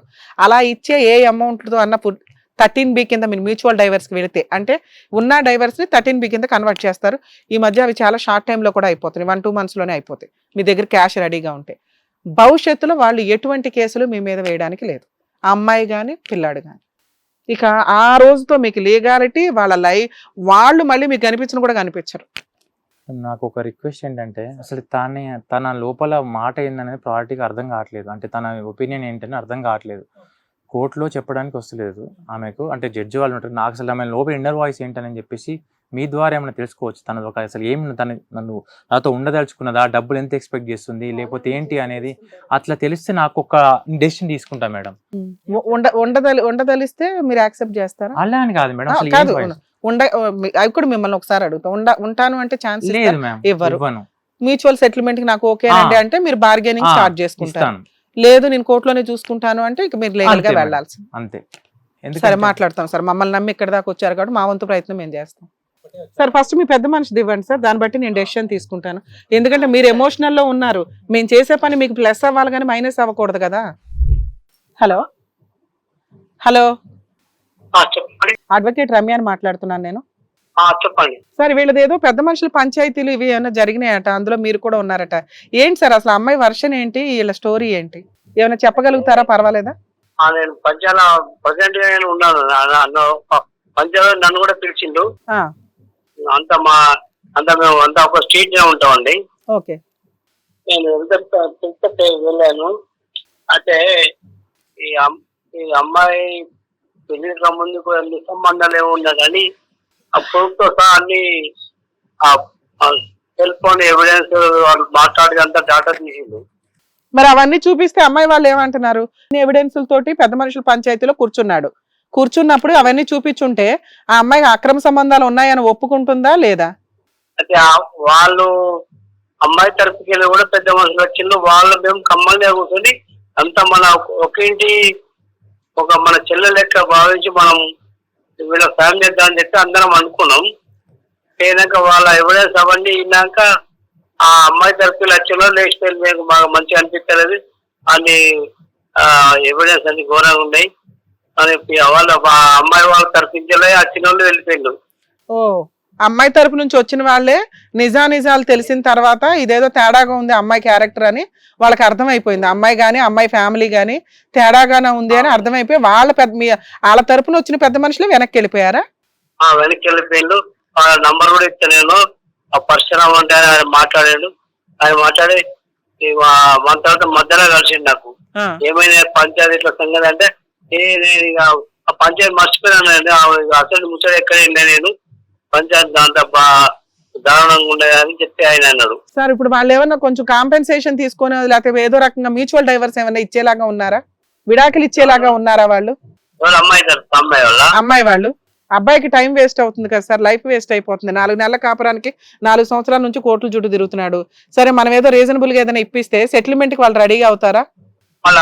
ఇప్పటికీ ఆలోచన విధానం వేరే ఉండండి. అంటే ఏ రకంగా ఒకటి ఏదో రకంగా మూతపూరితమైన ఏదైనా పండగ పండి మళ్ళీ ఇంతకు వచ్చి ఆయనతో కాపురం చేద్దామని అన్ని ప్రయత్నాలు చేస్తాను. నేను అవన్నీ ఎప్పటికప్పుడు నేను తెలుసుకుంటానా, అది పద్ధతి కాదు. నేను అనుకున్నా ఆ సొంత చెల్లెను బిడ్డను అనుకుని నేను కూడా సాయం చేద్దానే పోయినా. ఆమె ఆ వర్షం తప్పు. మరి అబ్బాయికి ఏదో కౌన్సిలింగ్ ఇచ్చేపోయారా? మళ్ళీ ఇప్పుడు ఎవరన్నా చేసుకున్నా ఎవరో ఒకళ్ళు బయట వాళ్ళనే చేసుకోవాలి కదమ్మా, అదేదో అమ్మాయితో అడ్జస్ట్ అవ్వనా? అబ్బాయికి కౌన్సిలింగ్ ఇచ్చారా ఏమన్నా? ఆమె కొన్ని మాటలు మాట్లాడింది. ఉమ్. అవన్నీ విని ఆ ఎవిడెన్స్ అని చూస్తే మాత్రం అవి అలా మనం మన నోటితో మనం చెప్పలేము. అది అమ్మాయితో కలిసి ఉండమని మనం చెప్పలేమండి. ఓకే సార్, ఓకే, సరే సార్, సరే sir, okay, thank you madam. ఇక్కడ పెద్ద మనిషి వీళ్ళ తరపున పెద్ద మనిషి మనకి ఎక్స్ప్లెయిన్ చేస్తున్నది ఏంటి అంటే, ఈ అబ్బాయి చూపించిన ఎవిడెన్స్లు కానీ వాళ్ళు వే ఆఫ్ బిహేవియర్ కానీ వాళ్ళ పెద్ద మనుషులకి అర్థమైపోయింది, అవతల వాళ్ళకే వాళ్ళు ఈ అమ్మాయి తరపులు చాలా క్యారెక్టర్లెస్తో ఉన్నారు, ఇదంతా వర్కౌట్ అయ్యే వ్యవహారం కాదని. ఇక ఎవరో ఒక బకరా దొరికారు, ఆ బకరాతోటి కాపురం చేస్తాను అన్నట్లుగా అమ్మాయి ఎలా అయినా మళ్ళీ ఇంట్లోకి రావడానికనే ట్రై చేస్తుంది. దానివల్ల వాళ్ళు సెటిల్మెంట్ అవ్వలేదు, పెద్ద మనుషులకు కూడా అది నిజాయితీగా అనిపించలే, అందువల్ల వాళ్ళు సర్దుకొని వెళ్ళిపోయారు ఎవరికాళ్ళు. వీళ్ళ దగ్గర డైవర్స్ ప్రపోజల్ అనేది రాలేదా మేడం? అసలు రాలేదు. అమ్మాయికి ఎంతకాలమైనా ఇలాగే ఉంటాను లేదా కాపురం చేస్తాను, ఇతను ఈ కోర్టు ద్వారా ఆర్డర్ తెచ్చుకోవడం తప్ప అతనికి వేరే ఆప్షనే లేకుండా చేశారు వాళ్ళు. అమ్మా మీ హస్బెండ్ మా దగ్గరకు వచ్చారమ్మా, నేను అడ్వకేట్ రమ్య అని మాట్లాడుతున్నాను హైదరాబాద్ నుంచి. అమ్మా ఈ ప్రాబ్లం ఏంటి? ఆల్రెడీ మీరు మ్యారిటల్ రిలేషనే 4 months, 4 years నుంచి కోర్టు చుట్టూ తిరుగుతున్నాడు, DNA టెస్ట్లు ఇవి అవి అని. ఎందుకు మీకు ఏం కావాలి అసలు? ఏమైనా ఫుల్ అండ్ ఫైనల్ సెటిల్మెంట్ చేసుకుంటారా? నన్ను ఏమైనా సెటిల్మెంట్ చేయమంటారా? మేడం ఏంటి అంటే, నాకు మ్యారేజ్ అయినప్పటి నుంచి నన్ను వాళ్ళు 15 days నుంచి నాకు 15 lakhs వచ్చి అమ్మాయిని వేసుకుంటానన్నారు. లేకపోతే నాకు ఎర్లీగా ప్రెగ్నెంట్ అయినందుకు ప్రెగ్నెన్సీ తీయించుకోమని చెప్పి 5th month లో కొట్టి పంపించారు మేడం.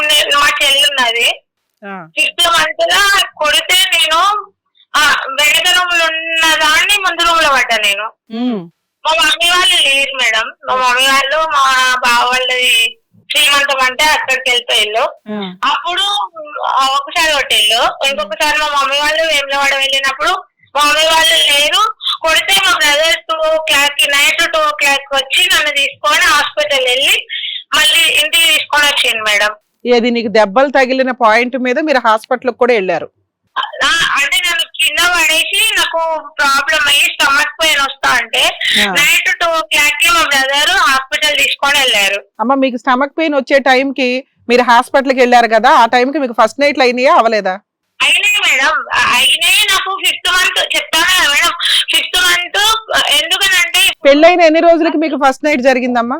ఒక్క నిమిషం మేడం, నాకు మ్యారేజ్ అయిన తెల్లారే అయింది ఫస్ట్ నైట్. ఆయన నన్ను ఫోన్ చేస్తే మా ఇంటి దగ్గరనే ఫోన్ చేసిండు. మ్యారేజ్ కాకముందు 3 months జాబ్ ఉంది మేడం మాకు. మ్యారేజ్ కాకముందు డైలీ. మ్యారేజ్ కాకముందే నువ్వు ఎందుకు ఒప్పుకున్నావమ్మా? నేను ఒప్పుకోలేగా, మ్యారేజ్ అయిన తెల్లారే మేడం. నాకు అప్పటికి ఏంటి అని అంటే మెన్సెస్ మ్యారేజ్ అయిన తెల్లారి ఇంకా మళ్ళీ తెల్లారి వచ్చింది, 2 days వచ్చింది మేడం. మధ్యలో ఒక గ్యాపే ఉంది.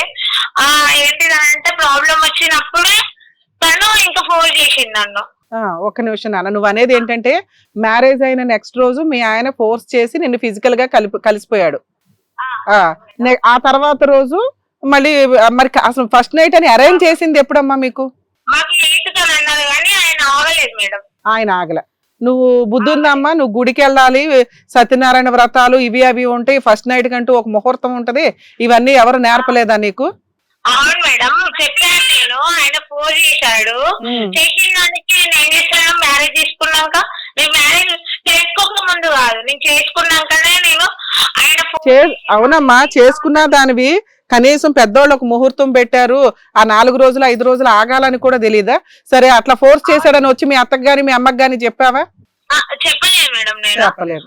అమ్మ ఇప్పుడు ఆయన ఒక లిస్ట్ కోర్టులో నీకు కొన్ని లిస్టులు వేసాడు, బలానా ఇట్లా 3-4 పేర్లు వేసి కేసులు వేసాడు, వాటి సంగతి ఏంటమ్మా? నేను ల్యాబ్ లో వేస్తా మేడం, ల్యాబ్ ఇన్ఛార్జ్ నేను. నాకు ప్రతి ఏంటి అంటే కాల్ లిస్ట్ ప్రతి పట్టుకొని ఆయన నన్ను ఆ విధంగా చేస్తాడు. ప్లస్ మా మమ్మీకి కాల్ చేసినా కూడా ఒక ఇయర్ ఫోన్ తన చెవులో పెట్టుకొని ఇంకో ఇయర్ ఫోన్ నాకు ఇచ్చి మాట్లాడేది. మా మమ్మీ వాళ్ళు నేను ఒక్క రోజు కూడా ఇంటికి రానియకపోయేది మేడం. సరే మరి మీకు పెద్ద మనుషులు పంచాయతీ జరిగింది కదమ్మా, మీ పెద్ద మనుషులే మీ తరపున మాట్లాడమని వెనక్కి వెళ్ళిపోవడానికి కారణం ఏంటి? మీ పెద్ద మనుషులు వెళ్ళిపోయారు కదమ్మా, ఇదేదో మేము తేల్చమండి, ఈ అమ్మాయికి కాపురమే కావాలంటుంది, పైగా ఎవిడెన్సులు చూస్తే ఈ అమ్మాయికి అగైనెస్ట్ గా ఉన్నాయి, ఇదంతా అయ్యే పని కాదని నీకు ఫేవర్ గా చెప్పకుండా వెళ్ళిపోయారట పెద్ద మనుషులు. ఎవరు చెప్పారు మేడం? ఆయన 100 members లా ఒక్కొక్కరు, నేను ఒక్కసారి మా బ్రదర్ ని కాల్ కనెక్ట్ చేస్తాను మేడం, మీరు మాట్లాడండి. ఎందుకనంటే ఆయన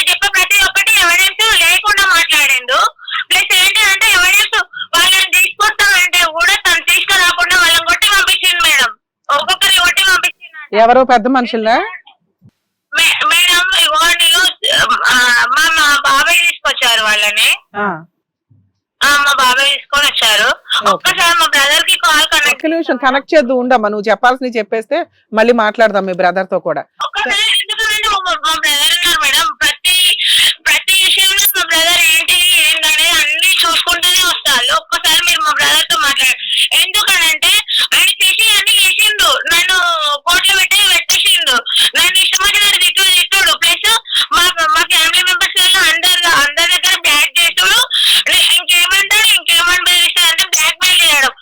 నువ్వు ఫోన్ చేస్తే నీది టీవీలలో వస్తుంది, లేకపోతే నువ్వు ఇట్లాంటి దానివి అని చెప్పేసి అన్ని క్రియేట్ చేసి ఒకదాని ఇంకొకటి క్రియేట్ చేసుకుని వచ్చింది. ఫస్ట్ వంటరాని క్రియేట్ చేసిండు, తర్వాత బంగారం క్రియేట్ చేసిండు, ఇక దాని ఒక్కదాని ఇంకొకటి క్రియేట్ చేసుకుంటూ వచ్చిండు. ఇప్పుడు లాస్ట్ కి ఆయనకి నన్ను వదిలిపెట్టడానికో మరి దేనికో తెలియదు. అంతకంటే ముందు ఆయనకి ఎవరో ఉన్నారంట మేడం, అది మా ఇంటి వాళ్ళ ఇంటి దగ్గర ఆమెనే చెప్పారు. వాళ్ళ ఇంటి దగ్గర ఆమెనే చెప్పింది మేడం, అది నాకు ముందు తెలియదు. నాన్న నీ వయసు ఎంతమ్మా? 26 మేడం. 26 years. 4 years నుంచి భర్త నాకు వద్దు మొర్రో ఈ అమ్మాయి అని డైవర్స్ కేసు వేశాడు. సరే ఇంక ఏం చేసినా ఈ కాపురం నిలబడదు, ఏదో ఒకటి ప్రశాంతంగా ఇంకో పెళ్ళన్నా చేసుకుందాం, లేదా ప్రశాంతంగా పిల్లోని చూసుకొని బతుకుదాం, నిలబడని కాపురం ఎప్పటికీ నిలబడదు, ఏదో డైవర్స్ తీసేసుకుందామని నువ్వు ఎందుకు అనుకోవట్లా? ఏదో కాంపెన్సేషన్ నష్టపరిహారం తీసుకొని. ఒక్క నిమిషం మేడం, నేను చెయ్యడానికి తప్పు చేస్తే నేను తప్పు చేసిన అని ఆయన అక్కడ పెట్టాను మేడం కదా మేడం. సరే అమ్మా, ఇప్పుడు నేను ఒక్క నిమిషం, మీ ఇద్దరు హర్ట్ అయ్యేది ఒకటే పాయింట్ పిల్లోడు గురించి. ఇక్కడ పిల్లోడు టాపిక్ లేదు. నువ్వు ఫుల్ అండ్ ఫైనల్ సెటిల్మెంట్ చేసుకుంటావా? పిల్లోడు గురించి కోర్టులో నడుస్తుంది, కోర్టులో కాలమే నిర్ణయిస్తారు అని చెప్పేసి ఆయన అన్నాడు. 4 years నుంచి అవునమ్మా, అది కూడా తప్పే. ఒక్క నిమిషం నాన్న, అది రాంగే. అబ్బాయికి తెలియక ఏదో అన్నాడు. ఇప్పుడు నేను మాట్లాడుతున్నాను, మీరు అబ్బాయి కోర్టుకు వెళ్ళొద్దు, నువ్వు కోర్టుకు వెళ్ళొద్దు, ఉన్న కేసులన్నీ క్లోజ్ చేసేద్దాం, ఎవరి క్యారెక్టర్ గురించి ఎవ్వరూ మాట్లాడుకోవద్దు, ఫుల్ అండ్ ఫైనల్ సెటిల్మెంట్ చేసుకుంటావా?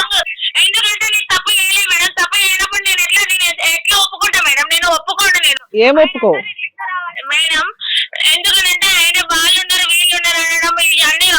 అదేనమ్మా, అవన్నీ రాంగ్ అనే. ఒక్క నిమిషం నాన్న, అవన్నీ రాంగ్ అనే రాయిద్దాం. పిల్లోడు మీ ఇద్దరికే పుట్టాడని రాయిద్దాం. డైవర్స్ ఇస్తావా?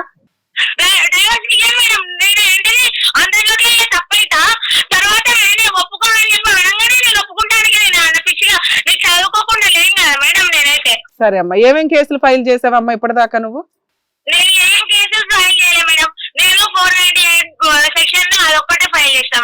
ఓకే నాన్న, లేకపోతే అది విత్డ్రా చేసేసుకుంటావా నాన్న? సో నువ్వు సెటిల్మెంట్ ఇప్పుడు నీకు ఫైనల్ గా ఏం కావాలమ్మా? అక్కడ కోర్టులో అసలు ఏంటి ఏంటనేది ప్రతి ఒక్కటి ఆయన ఏం చెప్తాడు అనేది తెలిసిన తర్వాత ఆయన ఏది ప్రూవ్ చేస్తాడో చేయమనండి. ఓకే నాన్న, ఓకే సరే. అయితే కాదమ్మా, మీ ఇద్దరికి ఏదో పీడ వదిలిచ్చేద్దామని ఫోన్ చేశాను, మీ ఇద్దరు కోర్టులోనే చూసుకుంటాం అంటున్నారు. ఓకే అమ్మా, అయితే అంటే ఆయనకి ఏముందా చెప్పలే మేడం. అతను మేడం మాట్లాడి కొంచెం నాకు మ్యూచువల్ డైవర్స్ ఇప్పించేయండి, ఇక ఏదో కోర్టులో నేను ఇంకా ఇద్దరం కోర్టుల చుట్టూ తిరగడం, ఇద్దరికి జీవితాలు అన్యాయం అవుతున్నాయి, ఆ అమ్మాయి ప్రశాంతంగా ఉంటది, నేను ప్రశాంతంగా ఉంటాను, ఒకసారి అమ్మాయి ఒపీనియన్ అడగండి మేడం, మీరు ఏది చెప్తే అది వింటానండి అన్నాడు. మీ నెంబర్ నా దగ్గర ఉన్న ఇంతకు ముందే ఉంది మేడం, నేనే పెడదాం అనుకున్నా కానీ పెట్టలేదు. ఓకే, ఒక్కసారి ఆయన మాట్లాడిన రికార్డింగ్ పెడతా 500 మంది 400 మందితో తిరుగుతా అంటే ఆడవాళ్ళ పుణ్యానికి వస్తారా మేడం? నాకు అర్థం కాదు. కానీ అంటే ఆడ రోడ్ల మీద కూర్చొని ఉంటారా? 500 మంది కాదు, పైసలు ఒక్కొక్కరు వస్తారు, రోజు ఒక్కరు వస్తారు అని మాట్లాడిండు. సరే మా తెలియక కాదమ్మా, అవన్నీ అయిపోయినాయి. ఇప్పుడు మా దగ్గరకు వచ్చింది ఇది, నేను మీ ఇద్దరికి ప్రాబ్లం క్లియర్ చేద్దామని మేము అనుకుంటున్నాం. మరి నువ్వు ఏదైనా సెటిల్ చేసుకోవడానికి రెడీగా ఉంటే కాంటాక్ట్ అవ్వండి, లేకపోతే నమస్కారం, కోర్టులోనే చూసుకోండి ఇద్దరు. కోర్టులోనే నడుస్తుంది కదా మేడం. నేను ఎందుకంటే తనే పెడుతుంటే తనే కావాలంటే 4 years నుంచి. అదేనమ్మా, ఇప్పుడు నీకెట్లా, ఒక్క నిమిషం నాన్న, నీకెట్లా అమాయకత్వంగా తెలియట్లేదు, అతనికి తెలియలా. ఓహో కోర్టులకు వెళ్ళిపోతే ఏదో ఫాస్ట్ గా అయిపోద్దేమో అనుకున్నాడు. కోర్టులో మీ ఒక్క కేసే కాదు కదమ్మా, కొన్ని లక్షల కేసులు ఉంటాయి. ఇద్దరు కోర్టుల చుట్టూ ఎంతమంది మీద కేసులు ఉన్నాయి ఒక్కసారి మీరు చూడండి మేడం. చూసేవాళ్ళు ఎక్కడెక్కడ ఏ కేసులు ఎవరెవరి మీద పెట్టాలి అనేది మీకు తెలుస్తుంది మేడం. ఎందుకంటే మీరు లాయర్ కాబట్టి మాక్సిమం మీకు అర్థమయ్యే ఉంటది. ఈ పేర్ల మీద ఒక్కసారి చూడండి, వాళ్ళు పెట్టిన కేసులు తెలుస్తాయి. ఎందుకంటే ఆయన బ్లైండ్ గా పోలేదు, ఆయన అన్ని తెలిసే నన్ను. ఎందుకనంటే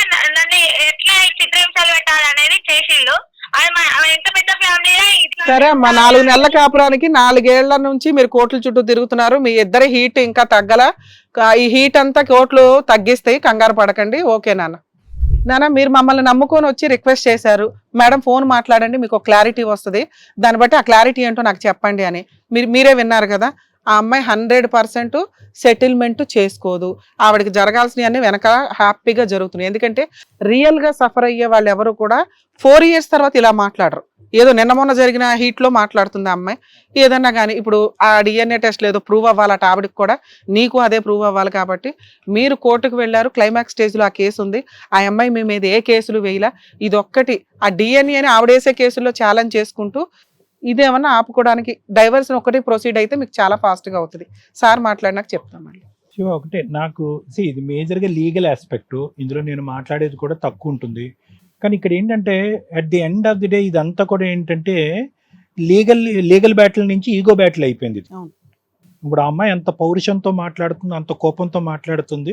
నువ్వు 10 చెప్తే ఆ అమ్మాయి 12 చెప్పేటటువంటి విధంగా ఉంది.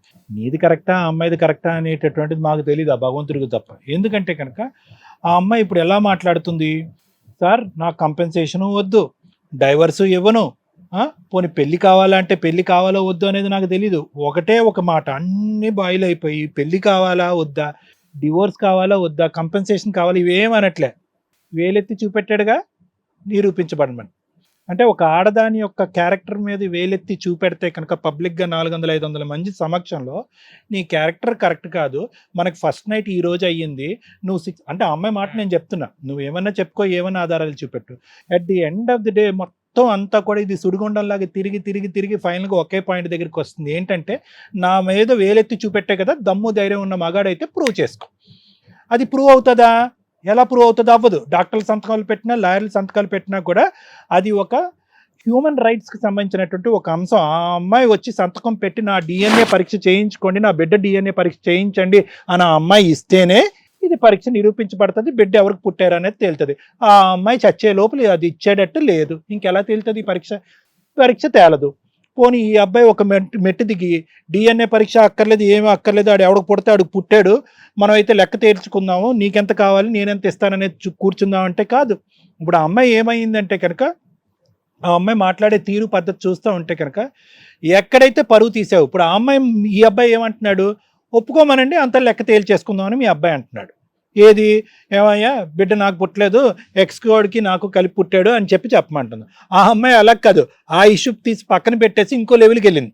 ఏంటి ఆ లెవెల్కి వెళ్ళిందంటే కనుక, నువ్వు నీ చేత్తోనే నీ తల కొరుక్కున్నావు కాబట్టి నన్ను 500 మందిలో నన్ను వేలెత్తి చూపెట్టు, నా క్యారెక్టర్ కరెక్ట్ కాదు అనేటటువంటిది డిస్క్రిప్షన్ బలంగా ఇచ్చావు, నేను మానసికంగా దెబ్బతిన్నాను, నువ్వు ప్రూవ్ చేసుకో. ఈవిడొచ్చి సంతకం పెట్టదు, ఏది నా బ్లడ్ శాంపిల్ ఇస్తాను, నా సెలైవా శాంపిల్ ఇస్తాను, ఇంకో శాంపిల్ ఇస్తాను అనేది ఆ అమ్మాయి వచ్చి ప్రూవ్ చేయదు.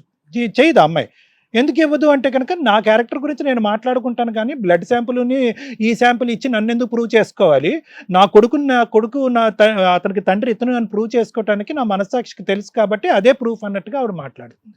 సో ఇదేమైపోయింది అంటే కనుక, మీ అందరు గొడవ ఒక ఎత్తు, కోర్టు యొక్క విలువైనటువంటి సమయం, ఎంతమంది బాధితులు ఉన్నారో, ఎన్ని వేల మంది బాధితులు ఆ పెండింగ్ కేసుల్లో ఉన్నారు, కోర్టు యొక్క విలువైనటువంటి సమయం లీగల్ బ్యాటిల్ నుంచి ఈగో బ్యాటిల్ వరకు వెళ్ళిపోయిందా అనేటటువంటిది నాకు కలిగేటటువంటి ఒకే ఒక బాధ. పట్టు విడుపు. ఇప్పుడు చూసావా, నువ్వేం చేసావంటే కనుక, ఇప్పుడు సైకాలజీ మాట్లాడతాను నేను, దానికి మించి ఏం మాట్లాడు, నువ్వు మానసికంగా ఎంత ఇబ్బంది పడ్డావో అనేటటువంటిది ఈ కోర్టులు కేసులు 3-4 సంవత్సరాల పాటు కోర్టులు చుట్టూ తిరగటం ద్వారా కాదు. ఎప్పుడైతే కనుక ఆ అమ్మాయి ఫోన్లో ఒక మెసేజ్ చూసావో అక్కడి నుంచే నీ మానసిక పరిస్థితి మారిపోయింది.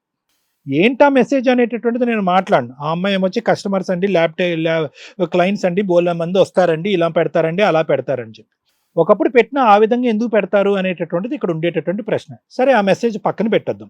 నిజంగా మెసేజ్ వచ్చిందా, రాంగ్ నెంబర్ నుంచి మెసేజ్ వచ్చిందా, రాంగ్ నెంబర్ అనుకున్న మెసేజ్ వచ్చిందా, లేదంటే నువ్వు చూడటమే తప్పు చూసావా, ఇవన్నీ తీసి పక్కన పెడదాం.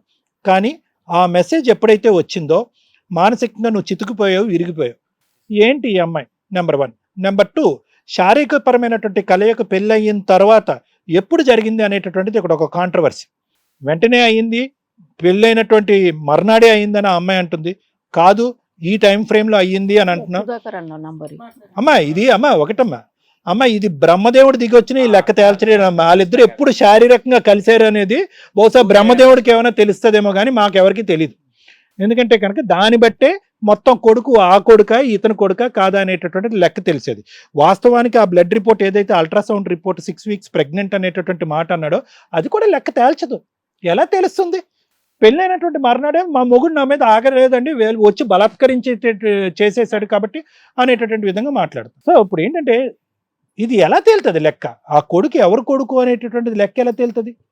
నువ్వు మానసికంగా అక్కడే ఇబ్బంది పడ్డావు. విన్న మాట ఒకటి, ఫోన్ ఇసిరేసావు, కోప్పడ్డావు, ఏవో 4-5 పేర్లు తెచ్చావు, వాళ్ళతో ఫోన్లో మాట్లాడావు, ఎవడెవడో ఏదేదో లెక్క చెప్పాడు. అవన్నీ కూడా ఆ అమ్మాయి అటు మారుస్తే కనుక ఆ అమ్మాయి ఏమంటుంది, వీళ్ళందరూ నాకు కస్టమర్స్ అండి, నేను ల్యాబ్ టెక్నీషియన్ అండి, రకరకాల మంది రకరకాలుగా మాట్లాడతారని చెప్పి. ఎప్పుడైతే కనుక ఇది ఒక పవిత్రమైనటువంటి పెళ్లి దగ్గర నుంచి ఒక క్యారెక్టర్ సంబంధించినటువంటి అంశం అయిపోయిందో, నువ్వు మానసికంగా చితికిపోయి విరిగిపోయావు.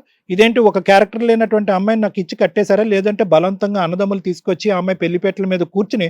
ఎందుకంటే విడ్డూరం ఏంటంటే, విచిత్రం ఏంటంటే, మొదటి మాటలోనే విడ్డూరం విచిత్రం నాకైతే కనిపించిందమ్మా. ఎక్కడా కూడా దగ్గర 2011 నుంచి నేను మేడం ఇవే కేసులు చేసుకుంటూ కూర్చున్నాం కొన్ని 100,000 వేదికల మీద. ఇప్పుడుకొచ్చి ఎవ్వరూ కూడా తాలిబట్టు కట్టినటువంటి 10 నిమిషాల్లో ఆ అమ్మాయి క్యారెక్టర్ మారిపోయిందని ఇప్పుడు వరకు ఎవరు చెప్పలేదండి మాకు, మేము వినలేదు. మరి అలా ఎక్కడన్నా జరుగుతుందా ఏంటి? తాలిబొట్టు కట్టేసుకుంటే అయిపోతుందా? ఎవరి మీదో పగపట్టి తాలిబొట్టు బలవంతం కట్టించేసుకుందా? నాకు తెలీదు. సరే మీ మాటే గెలుద్దాం, మీ మాటే కరెక్ట్ అని అనుకుందాం. మారిపోయింది, విడ్డూరంగా ప్రవర్తించింది, విచిత్రంగా ప్రవర్తించింది. అటువంటి అమ్మాయితో ప్రయాణం అనేటటువంటిది కొనసాగేటప్పుడు ఎలా ఉంటుంది? విచిత్రంగా ఉంటుంది, విపరీతంగా ఉంటుంది. ఆ అమ్మాయి ఏమొచ్చి వెంటనే మీద పడిపోయాడని అంటుంది. కాదండి, ఇన్ని రోజుల తర్వాత జరిగిందని అంటున్నారు. ఈ లెక్క ఎలా తేలుతుంది? సార్ వెంటనే జరిగింది అంటుంది, తర్వాత మళ్ళీ డేట్ వచ్చింది అంటుంది. ఒక్క లాజిక్ ఇక్కడ అంటే నాకు ఫుల్ ఫ్లెడ్జ్గా తెలియదు, నాకు తర్వాత తెలిసిన తర్వాత కనుక్కున్నాను. ఇప్పుడు వెంటనే కలిసిన అన్నప్పుడు మళ్ళీ 2 daysకి డేట్ వచ్చింది అన్నప్పుడు అప్పుడు కానట్టే కదా సార్ ఒక లాజిక్ లో చూస్తే. ఆ మాట మరి అట్లా వచ్చినప్పుడు ఆమెనే చెప్పాది కదా, మరి నేను దీనికి ఎట్లా అంటే నా ఇంటెన్షన్ ఆ అమ్మాయి ఒకటి ఆ అమ్మాయి ఏమని చెప్తుంది, ఆగలేక తెల్లారే కలిసాను అన్నప్పుడు ఆ 2 daysకే ఆమెకు డేట్ వచ్చింది అన్నప్పుడు ఈ డేట్ ఇప్పుడు ఒకటి శివ వినండి.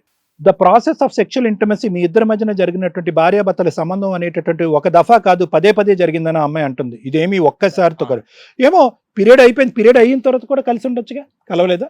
లేదు కదా చెప్తుంది కదా అండి, అదే క్లియర్ పెళ్ళిని తెల్లారని చెప్పి అబద్ధం చెప్పేది, పర్లేదు. డేట్ వచ్చిన వచ్చిందని చెప్పారు కదా, వచ్చిన తర్వాత మళ్ళీ ఎలా ప్రెగ్నెంట్ అంతలోనే ఎట్లా అదే కంటిన్యూ అవుతుందని ఎట్లా అవుతుంది? డేట్ వచ్చిన తర్వాత మీరు అసలు కలవలేదా? లేదండి, తన మాటే అనుకుందాం. 20 days తర్వాత కలిసాము, ఆ 20 days తర్వాత 1 month మళ్ళీ 10 days ఇస్తే 6 weeks ఉంది అప్పటికే. ఇప్పుడు అదే కదా, ఇప్పుడు కాంట్రవర్సీ ఎక్కడ వచ్చింది అంటే కనుక, కాన్ఫ్లిక్ట్ ఎక్కడ వచ్చింది అని చెప్పి చూడు, నువ్వు కరెక్టా అమ్మాయి కరెక్టా అని అనట్లేదు. పీరియడ్ అయిన తర్వాత ఎక్కడా కూడా ఆ పద్ధతి ఆనవాయితీ ఆ సెక్షువల్ ఫ్రీక్వెన్సీ అనేటటువంటిది ఎక్కడా కూడా తగ్గలేదు అనేటటువంటి విధంగానే ఆ అమ్మాయి మాట్లాడుతుంది. చెప్పండి, ఓకే. సో ఆ అమ్మాయి ఎక్కడన్నా కన్సీవ్ అవ్వచ్చు. ఆమె చెప్పిన మాట నిజం అనుకుందాం సార్. నేను ఒక డేట్ నాడు కలిసిన, ఆ డేట్ నుంచి ఈ ల్యాబ్ వరకు 6 weeks లేదు కదా, ఎట్లా 6 weeks అవుతుంది అని నా 20 daysకి 6 weeksకి డిఫరెన్స్ ఉంది కదా, సో అది ఎలా పాసిబుల్ అవుతుంది అని చెప్పేసి 20 days అనేటటువంటి వ్యవధి అమ్మాయి చెప్పట్లే సార్. క్యాలెండర్ డేస్ ఉంది కదా సార్, నార్మల్ సింపుల్ గా. సార్ మీరు అది క్రాస్ ఎగ్జామినేషన్ లో మాట్లాడుకోండి సార్, రిపీటెడ్ గా మీరు సార్ అది అడగడం వల్ల మా దగ్గర యూజ్ సెట్ అవ్వదు.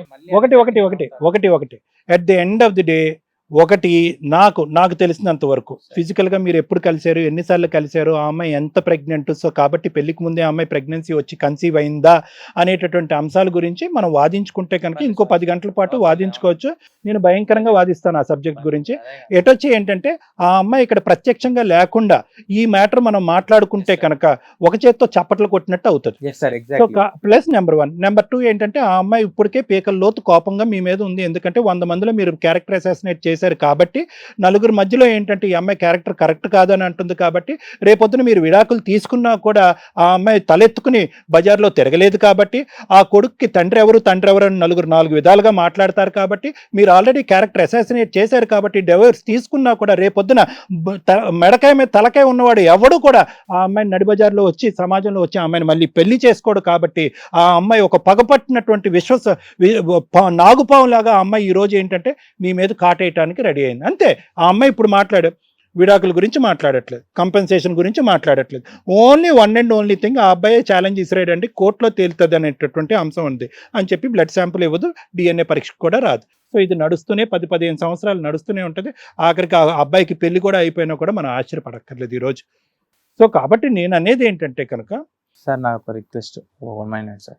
ఇప్పుడు తను ఏదైతే చెప్పాదో కస్టమర్స్ కాదు మేము లవర్స్ అని చెప్పేసి అని కూడా వాళ్ళు ఫుల్ ఫ్లెడ్జ్గా చెప్పింది కూడా నాకు ఉంది. సరే ఇప్పుడు తను కస్టమర్స్ అని చెప్పడానికి నేను ప్రూవ్ చేయడానికి నా దగ్గర ఉంది ఎవిడెన్స్, కానీ నా కోర్టు ద్వారానే పోతా అనేసరికి నేను చాలా స్ట్రగుల్ అయిపోతున్నాను మేడం. నా ఏజ్ వెళ్ళిపోతుంది, నాకు మెంటల్గా ప్రాబ్లం అవుతుంది. అంటే మెంటల్గా ఎట్లా డిప్రెస్డ్. ఆఫీస్ ఫిజికల్గా అమ్మాయిని కొట్టారంట ప్రెగ్నెంట్ అయినప్పుడు.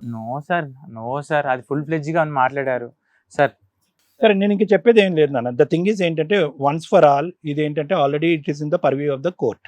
ఓన్లీ ఏంటంటే నా వర్జన్ ఏంటంటే ఒకే ఒకటి, ఇది ఎక్కడైతే కనుక లీగల్ నుంచి ఈగో బ్యాటిల్ వెళ్ళిపోయిందో, ఎప్పుడైతే కనుక వేలెత్తి చూపెట్టడం అనేది జరిగిందో ఆటోమేటిక్గా ఆ అమ్మాయి ఏంటంటే ఇంకో దిక్కున పోతుంది. ఎందుకంటే ఫుల్ అండ్ ఫైనల్గా ఆ అమ్మాయి ఇక్కడే సెట్ అవ్వాలి అనేటటువంటి ఆలోచనతో వచ్చి ఉండటం గురించి అనేది నాకు అనిపించట్లేదు. వచ్చి ఉండటం, ఇక్కడికి వచ్చి కాపురం చేయటం అనేటటువంటిది కాదు. మీరు వేలెత్తి చూపెట్టారు కాబట్టి మీరు ప్రూవ్ చేసుకోండి అనే విధంగా ఒక పగా ప్రతీకారం దిశగా పోతున్నట్టు నాకు అనిపిస్తుంది. అంతకు మించి నాకు చెప్పడానికి నార్మల్గా అయితే ఆప్షన్ కోర్టు ద్వారా ప్రాసెస్ కావాలంటారా అండి? ఏదో ఇప్పుడు మేడం చెప్తారు. Thank you sir. నాన్న ఇక్కడికి నువ్వు రావడం నీలాగా సఫర్ అయ్యే చాలా మందికి ఒక రిప్రజెంటేటివ్. ఆ పుణ్యం నీకు ఎట్లాగో దక్కిద్ది. ఒకసారి వినండి మీరు చేసిన మిస్టేక్స్, ఎక్కడ ఏమేమి మిస్టేక్స్ జరిగినాయి అని. మ్యారేజ్ ఈ వీడియో కూడా మీకు చాలా యూజ్ అవుతుంది. ఇందాక మేము అమ్మాయితో మాట్లాడిన ఆ video call. DNA test prove చేయగలమా చేయలేకపోతామా అనేది ప్రూవ్ చేయవచ్చండి. కోర్టు ద్వారా మీరు వేసిన పిటిషన్ ఖచ్చితంగా కోర్టు ఆర్డర్ చేస్తారు మీ దగ్గర ఉన్న ఎవిడెన్స్లతోటి. ఆర్డర్ చేసినప్పుడు DNA టెస్ట్కి వెళ్ళటం, రిపోర్ట్లు రావడం మినిమం 3 to 6 months పడుతుంది రిపోర్ట్స్ రావడానికి. ఆ వచ్చిన తర్వాత కోర్టు మీకు డైవర్స్ డిక్లేర్ చేస్తుంది. ఆ రిపోర్ట్ ఎవిడెన్స్ ఆర్డర్ కాపీ ఫర్దర్గా అమ్మాయి వేసే ఏ కేసులు నిలబడకుండా చేయడానికి ఉపయోగపడుతుంది. మీకు డైవర్స్ ఎందుకు అంటే వేరే మ్యారేజ్ చేసుకోవడానికి లైసెన్స్ కోసం, ఇంతే. ఎందుకంటే రేపొద్దుట అమ్మాయి మళ్ళీ బైగామీ కేసులు ఇవన్నీ వేయకుండా. సో ఇక్కడ వరకు ఇక్కడ మీరు చేసిన మిస్టేక్ ఏంటి, మీకు ఇప్పుడు ఈ షోకి రావడం వల్ల వచ్చిన ప్లస్ ఎవిడెన్స్ పాయింట్ ఏంటి అంటే మ్యారేజ్కి ముందు 2 months మీ ఇద్దరికి ర్యాపో ఉంది, ఎంతన్నా తిరిగే ర్యాపో ఉంది. అప్పుడెప్పుడు కూడా మీరు ఫిజికల్ అటాక్ ఇవ్వలేదు, ఫిజికల్గా అమ్మాయితో సెక్సువల్గా కలవలేదు. కానీ ఇలా మ్యారేజ్ అయిపోయి నెక్స్ట్ డే నన్ను సెక్సువల్గా కలిసేసాడండి నా హస్బెండ్ ఆపుకోలేక. 100% భూప్రపంచంలో ఇది బిలీవ్ చేయం. ఎందుకు అంటే ఇంటి నిండా చుట్టాలు ఉంటారు, బేసిక్ సెన్స్ ఎవరన్నా కార్యక్రమాలు పెద్దవాళ్ళు మీకు చెప్పుంటారు, పూజలు ఉన్నాయి, పునస్కారాలు ఉన్నాయి, సత్యనారాయణ వ్రతం ఉంది, ఈ లోపు చేతులు వేసుకోకూడదు. మీరు అంతకుముందు కలిసినా కానీ ఆ టైంలో దానికంటూ ఒక మైలు అనే పద్ధతి ఉంటుంది. కాబట్టి అలా జరగడానికి ఛాన్స్ లేదు. ఎందుకంటే మీకు రూమే ఉండదు, మీ ఇద్దరిని ఒక రూమ్లో పడుకోబెట్టరు, ఉన్న హడావుడి ఫంక్షన్సే సరిపోతాయి ఆ నెక్స్ట్ డే అనేది. ఎందుకంటే ఆ 3rd day మీరు వేములవాడ వెళ్ళాలి. అర్థమవుతుందా? సో ఆ 2nd day ఫిజికల్గా కలిసేసాడండి అని ఒక ర్యాపోలో ఒక అబద్ధం చెప్పేసింది, అది మీకు చాలా పెద్ద ఎవిడెన్స్. ఆ 2nd day ఆవిడ కలిసింది అన్నా కూడా జడ్జి బిలీవ్ చేయరు. ఎందుకంటే మాకుండే సీనియారిటీలకి, జడ్జెస్కి ఉండే సీనియారిటీలకి మీరు మాట్లాడే అబద్ధాలే వాళ్ళకి ఆయుధాలు. ఈ కేసులో జడ్జిమెంట్స్ ఇవ్వాలా వద్దా అని 100% ఆ అమ్మాయి అక్కడ ఇరుక్కుంది. నెక్స్ట్ ఆ అమ్మాయి డేట్ వచ్చిందా రాలేదా అనేది, మీరు డేట్ వచ్చిందని చెప్తారు, ఆ అమ్మాయి నాకు డేట్ రాలేదండి వీళ్ళు అబద్ధం చెప్తున్నారు అంటది. ఎందుకంటే డేట్ వచ్చిందని అమ్మాయి అక్కడ అడ్మిట్ అవ్వదు.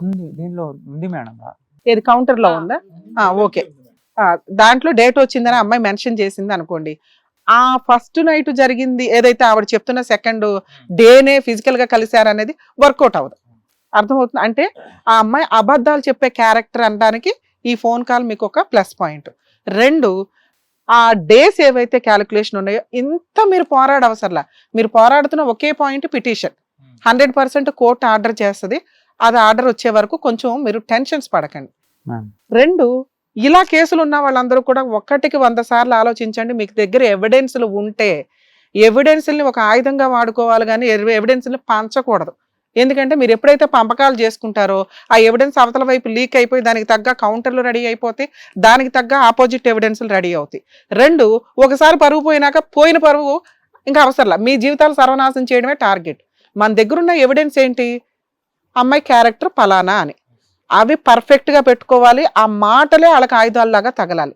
మీరు వెంటనే పెద్ద మనుషులు పంచాయతీలు పెట్టి 5వ నెలలోనో 6వ నెల ఎప్పుడైతే మీకు తెలిసిందో పెట్టినప్పుడు నా దగ్గర ఎవిడెన్స్లు ఉన్నాయి, నా దగ్గర ఎవిడెన్స్లు ఉన్నాయి అనాలి, కానీ ఇదిగోండి ఎవిడెన్స్లు అని పంచాయతీ పెట్టకూడదు.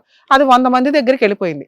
ఆ పరువు అనే పాయింట్ ఏదైతే ఉందో, ఆ అమ్మాయి చేసిన తప్పు అనే పాయింట్ని మనం గుప్పెట్లో ఉంచుకొని ఇది కోర్టులోనే చూపిస్తాం, మన పెద్ద మనుషులకు చూపించుకుంటాం ఒకరికి ఇద్దరికి, వాళ్ళు కూడా అదే మాట్లాడాలి, ఎందుకంటే వాళ్ళు నమ్మాలి కదా. ఓకే ఈ అమ్మాయి ఇలాంటిది, కానీ మేము చూసేసామని ఎవరు చెప్పకూడదు. ఇలా ఎవిడెన్స్లు ఉన్న వాళ్ళందరూ కూడా ఎవిడెన్స్ని జాగ్రత్తగా వాడుకోండి, వాడాల్సిన టైంలోనే వాడితే ఈ రోజు నీ మ్యాటర్ ఇక్కడ దాకా వచ్చేది కాదు. ఎందుకంటే నిజంతో చేసే ఫైటింగ్తో వచ్చే భయం చాలా పర్ఫెక్ట్గా ఉంటుంది. మీరు ఆ నిజాన్ని చేతిలో పెట్టుకొని ఆ అమ్మాయిని భయపెట్టి ఉంటే మీకు తిప్పి కొడితే 6 monthsలోనే మ్యాటర్ సెటిల్ అయిపోయి ఉండేది. మీ దగ్గర ఉన్న ఎవిడెన్స్ ప్రసాదం పంచినట్టు పంచటం వల్ల ఆవిడకి అన్ని పాయింట్లు లీక్ అయిపోయి ఆ 3 బాయ్ ఫ్రెండ్స్ని కామన్గా ఒక అటాక్కి రెడీ పెట్టుకుంది. ఎందుకంటే వాళ్ళంతా ఒకటేగా, మీ దగ్గర ఉన్న ఎవిడెన్స్లు కోర్టులోనే ప్రూవ్ అవ్వాలి. ఆ అమ్మాయిని మీరు ఎవిడెన్స్తో భయపెట్టుంటే ఇన్ని రోజులు సఫర్ అవ్వవసరలా. మీ ఎమోషన్ కంట్రోల్ చేసుకోకపోవడం, మీరు షార్ట్ టెంపర్కి వెళ్ళిపోవడం, రెస్ట్లెస్ అయిపోతున్నారు. మీరు సైకలాజికల్గా ఎట్లా ఉందంటే మీకు అబ్బబ్బా అట్లా అన్నట్టుంది, అది వర్కౌట్ అవ్వదు. ఒక ఊబిలోకి దిగిపోయినప్పుడు జాగ్రత్తగా, ఇదేంటి మ్యారిటల్ రిలేషన్ ఈ రోజున అదే పరిస్థితి అవుతుంది. ఎంత జాగ్రత్తగా బయటపడాలనేది మీరు తెలివిగా ఆలోచించి ఉండుంటే ఈ రోజున 4 years మీకు టైం వేస్ట్ అయ్యేది కాదు, కోర్టు వాల్యుబుల్ టైం వేస్ట్ అయ్యేది కాదు. ఆ ఎవిడెన్స్లన్నీ బయటికి వెళ్ళిపోయి ఆవిడకి పోవాల్సిన పరువు మొత్తం పోయింది. పోయిన తర్వాత ఆవిడ ఇప్పుడు ఏం చేస్తుంది, ఈయన కోర్టుల చుట్టూ తిరగని. నిజంగా అమ్మాయి ఫైట్ చేసే అమ్మాయి అయితే అన్ని రకాల కేసులు వేసేది, వెయ్యల. నిజంగా అమ్మాయి కాపురం చేసే అమ్మాయి అయితే కాపురం కావాలని కేసు వేసేది, అది వెయ్యల. సో ఇక్కడ అడ్డంగా జడ్జికి అర్థం అవుతుంది, మాకు అర్థం అవుతుందండి తను ఏం కావాలనుకుంటున్నది అనేది. బయటే, కోర్టులో కాదు. కోర్టులో ఫైట్ చేస్తున్నది మీరు, బయటే ఆ అమ్మాయి ఎంత కాలమన్నా ఇతను తిరగని. సో ఒక రకంగా అదృష్టం ఏంటంటే ఆవిడ ఏ కేసులు వేయలేదు, మీకు ఫైనాన్షియల్గా ఎటువంటి ఖర్చు లేదు, ఆవిడ ఏ రకమైన మెయింటెనెన్స్ లేలా, మీకు అది లేదు. Only divorce case. మీరు DNA టెస్ట్ని లింకప్ చేసుకోవడం వల్ల మీకు డిలే అయింది, కానీ అసలు ఆ అమ్మాయి ఆ కేసుకు కూడా ప్రాపర్గా ఫైటింగ్కి వచ్చేది కాదు. ఇప్పుడైనా మీకు అది అవసరం, ఎందుకంటే భవిష్యత్తులో వేరే కేసులు వేయకుండా ఉండడానికి అయ్యని డిలే అలాగా అయ్యింది. ఒకవేళ మీకు అది డిలే అవుతుంది అనుకుంటే హైకోర్టులో పిటిషన్ ఫైల్ చేసుకోండి ఫాస్ట్ మూమెంట్ కోసం. అంటే ఇప్పుడు రన్ అవుతున్న వేసుకోవచ్చు అండి. మాకు ఆల్రెడీ ఆర్డర్కి ఇంత డిలే అయ్యింది, సో ఇప్పటికే 4 years అయిపోయింది, నా వాల్యుబుల్ టైం వేస్ట్ అవుతుంది అని చెప్పి మీరు పర్మిషన్ పిటిషన్ వేసుకుంటే అది ఒక 6 monthsలోనో 2 monthsలోనో క్లోజ్ చేయండి అని కోర్టు డైరెక్షన్ ఇవ్వడానికి అవకాశం ఉంది. మినిమం 6 months నుంచి 1 year టైం అయితే ఇస్తారు, ఎందుకంటే అది ఇంకా ఎవిడెన్షియల్ స్టేజ్లో ఉన్నాయి కాబట్టి. సో మీరు డిప్రెషన్లోకి వెళితేనో ఎవరిని నమ్మకుంటే, ఇంక్లూడింగ్ కోర్టు కూడా ఎంత డిలే అంటే వాళ్ళకుండే బర్డెన్స్ వాళ్ళకుంటాయి. మేం చేసే వర్క్ కంటే జడ్జెస్ చేసే టైమ్ ఆఫ్ వర్క్ ఎక్కువ ఉంటుంది తెలుసా. 10 to 5 బెంచ్ మీద కూర్చున్న వాళ్ళు ముందు 3 hours ముందు ప్రిపేర్ అవ్వాలి ఏం కేసులు ఉన్నాయని, తర్వాత 10 o'clock వరకు జడ్జిమెంట్లు ఇచ్చుకోవాలి. ఆ రకంగా వాళ్ళు ఫైట్ చేసుకుంటూ వెళ్తుంటే కూడా ఇక్కడ కేసులు అవ్వట్ల. అర్థమవుతుందా?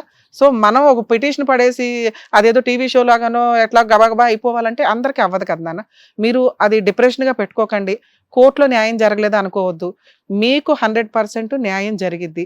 ఇక పిల్లాడు ఎవరు కాదు అనటానికి కూడా అవసరమే లేదు, ఎందుకంటే నువ్వు నమ్ముతున్నావు, నిజాన్ని నమ్ముతున్నావు, 100% నువ్వు గెలుస్తావు.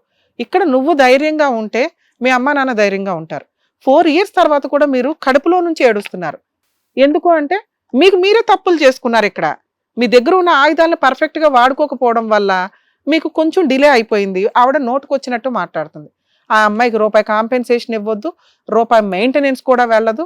మీరు ఈ పర్ఫెక్ట్ కేసుని ఇంకొక 1.5 year ఫైట్ చేసుకోగలిగితే, ధైర్యంగా ఫైట్ చేసుకోగలిగితే హ్యాపీగా ఈ పీడ వదిలిపోద్ది. మీ తల్లిదండ్రులు హ్యాపీ ఫీల్ అవుతారు. మీరు ఎక్కడైతే రెస్ట్లెస్ ఫీల్ అవుతున్నారో మీకంటే ఎక్కువ వీళ్ళు ఇబ్బంది పడుతున్నారు. అరే ఉన్న ఒక్కగానొక్క కొడుకు లైఫ్ ఇలా అయిపోయిందని. మీరు మా స్టేజ్ నుంచి మేము 3 రిక్వెస్ట్ చేసేది, ఇక్కడ నుంచి కొంచెం ధైర్యంగా ఉంటాను, ఆ తప్పు చేసిన అమ్మాయి చెంప పగలగొట్టేలాగా న్యాయంగా ఫైట్ చేస్తారని మా రిక్వెస్ట్. మీరు ధైర్యంగా ఉంటే వీళ్ళిద్దరికీ ధైర్యంగా ఉంటుంది. లేదు, మీరు వచ్చిన దగ్గర నుంచి నేను అబ్జర్వ్ చేస్తున్నాను సార్, రెస్ట్లెస్ అయిపోయారు. ఏంటి నా లైఫ్ ఇట్లా అయిపోయింది, మేమేం చేసాం, ఆ అమ్మాయి ఏం చేసింది, లా అండ్ ఆర్డర్ ఏం చేసింది, నడుస్తుంది, మనం ఏం చెయ్యలేం. కొన్ని సీన్లు అంతే. మ్యారిటల్ రిలేషన్లో చాలా చేంజెస్ త్వరలో వస్తాయండి. ఎందుకంటే జెంట్స్ లైఫ్, లేడీస్ లైఫ్, అందరి లైఫ్లు నాశనం అవుతున్నాయి ఇక్కడ. మ్యారిటల్ రిలేషన్, పెళ్ళి అనే ఒక్క రీజన్ తోటి వీటికి చేంజెస్ రావడానికి చాలా షార్ట్ టైం ఉంది. మేబీ అది వచ్చినప్పుడు అందరం మిగతా ఫారిన్ కంట్రీస్ లాగా ఫాస్ట్ గా 1-2 years లోనే అయిపోతాయి అనుకుందాం. ఓకేనా? Thank you sir, thank you. అమ్మ మీరు టెన్షన్ తీసుకోకండి తల్లి. ఎదురుండి కొన్ని నీళ్ళు తాగండి మీరు.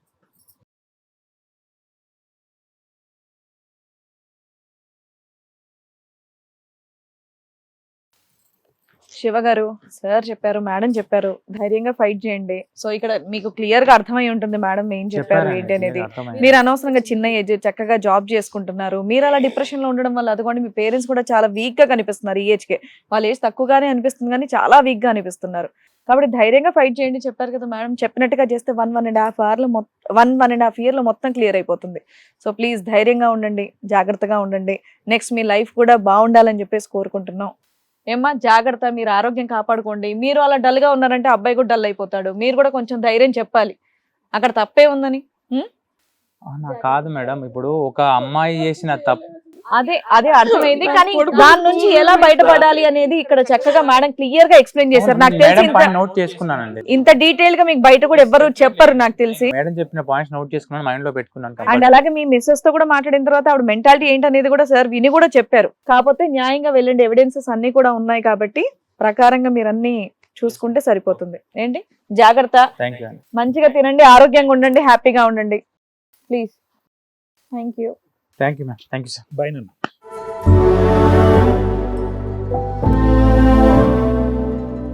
శివ గారు ఈ వేదిక నమ్మి వచ్చినందుకు, ఏం చెయ్యాలి నెక్స్ట్ ఎలా ఉంటే హ్యాపీగా ఉంటారని చెప్పినందుకు thank you so much Ramya madam. Thank you so much Kalyan sir.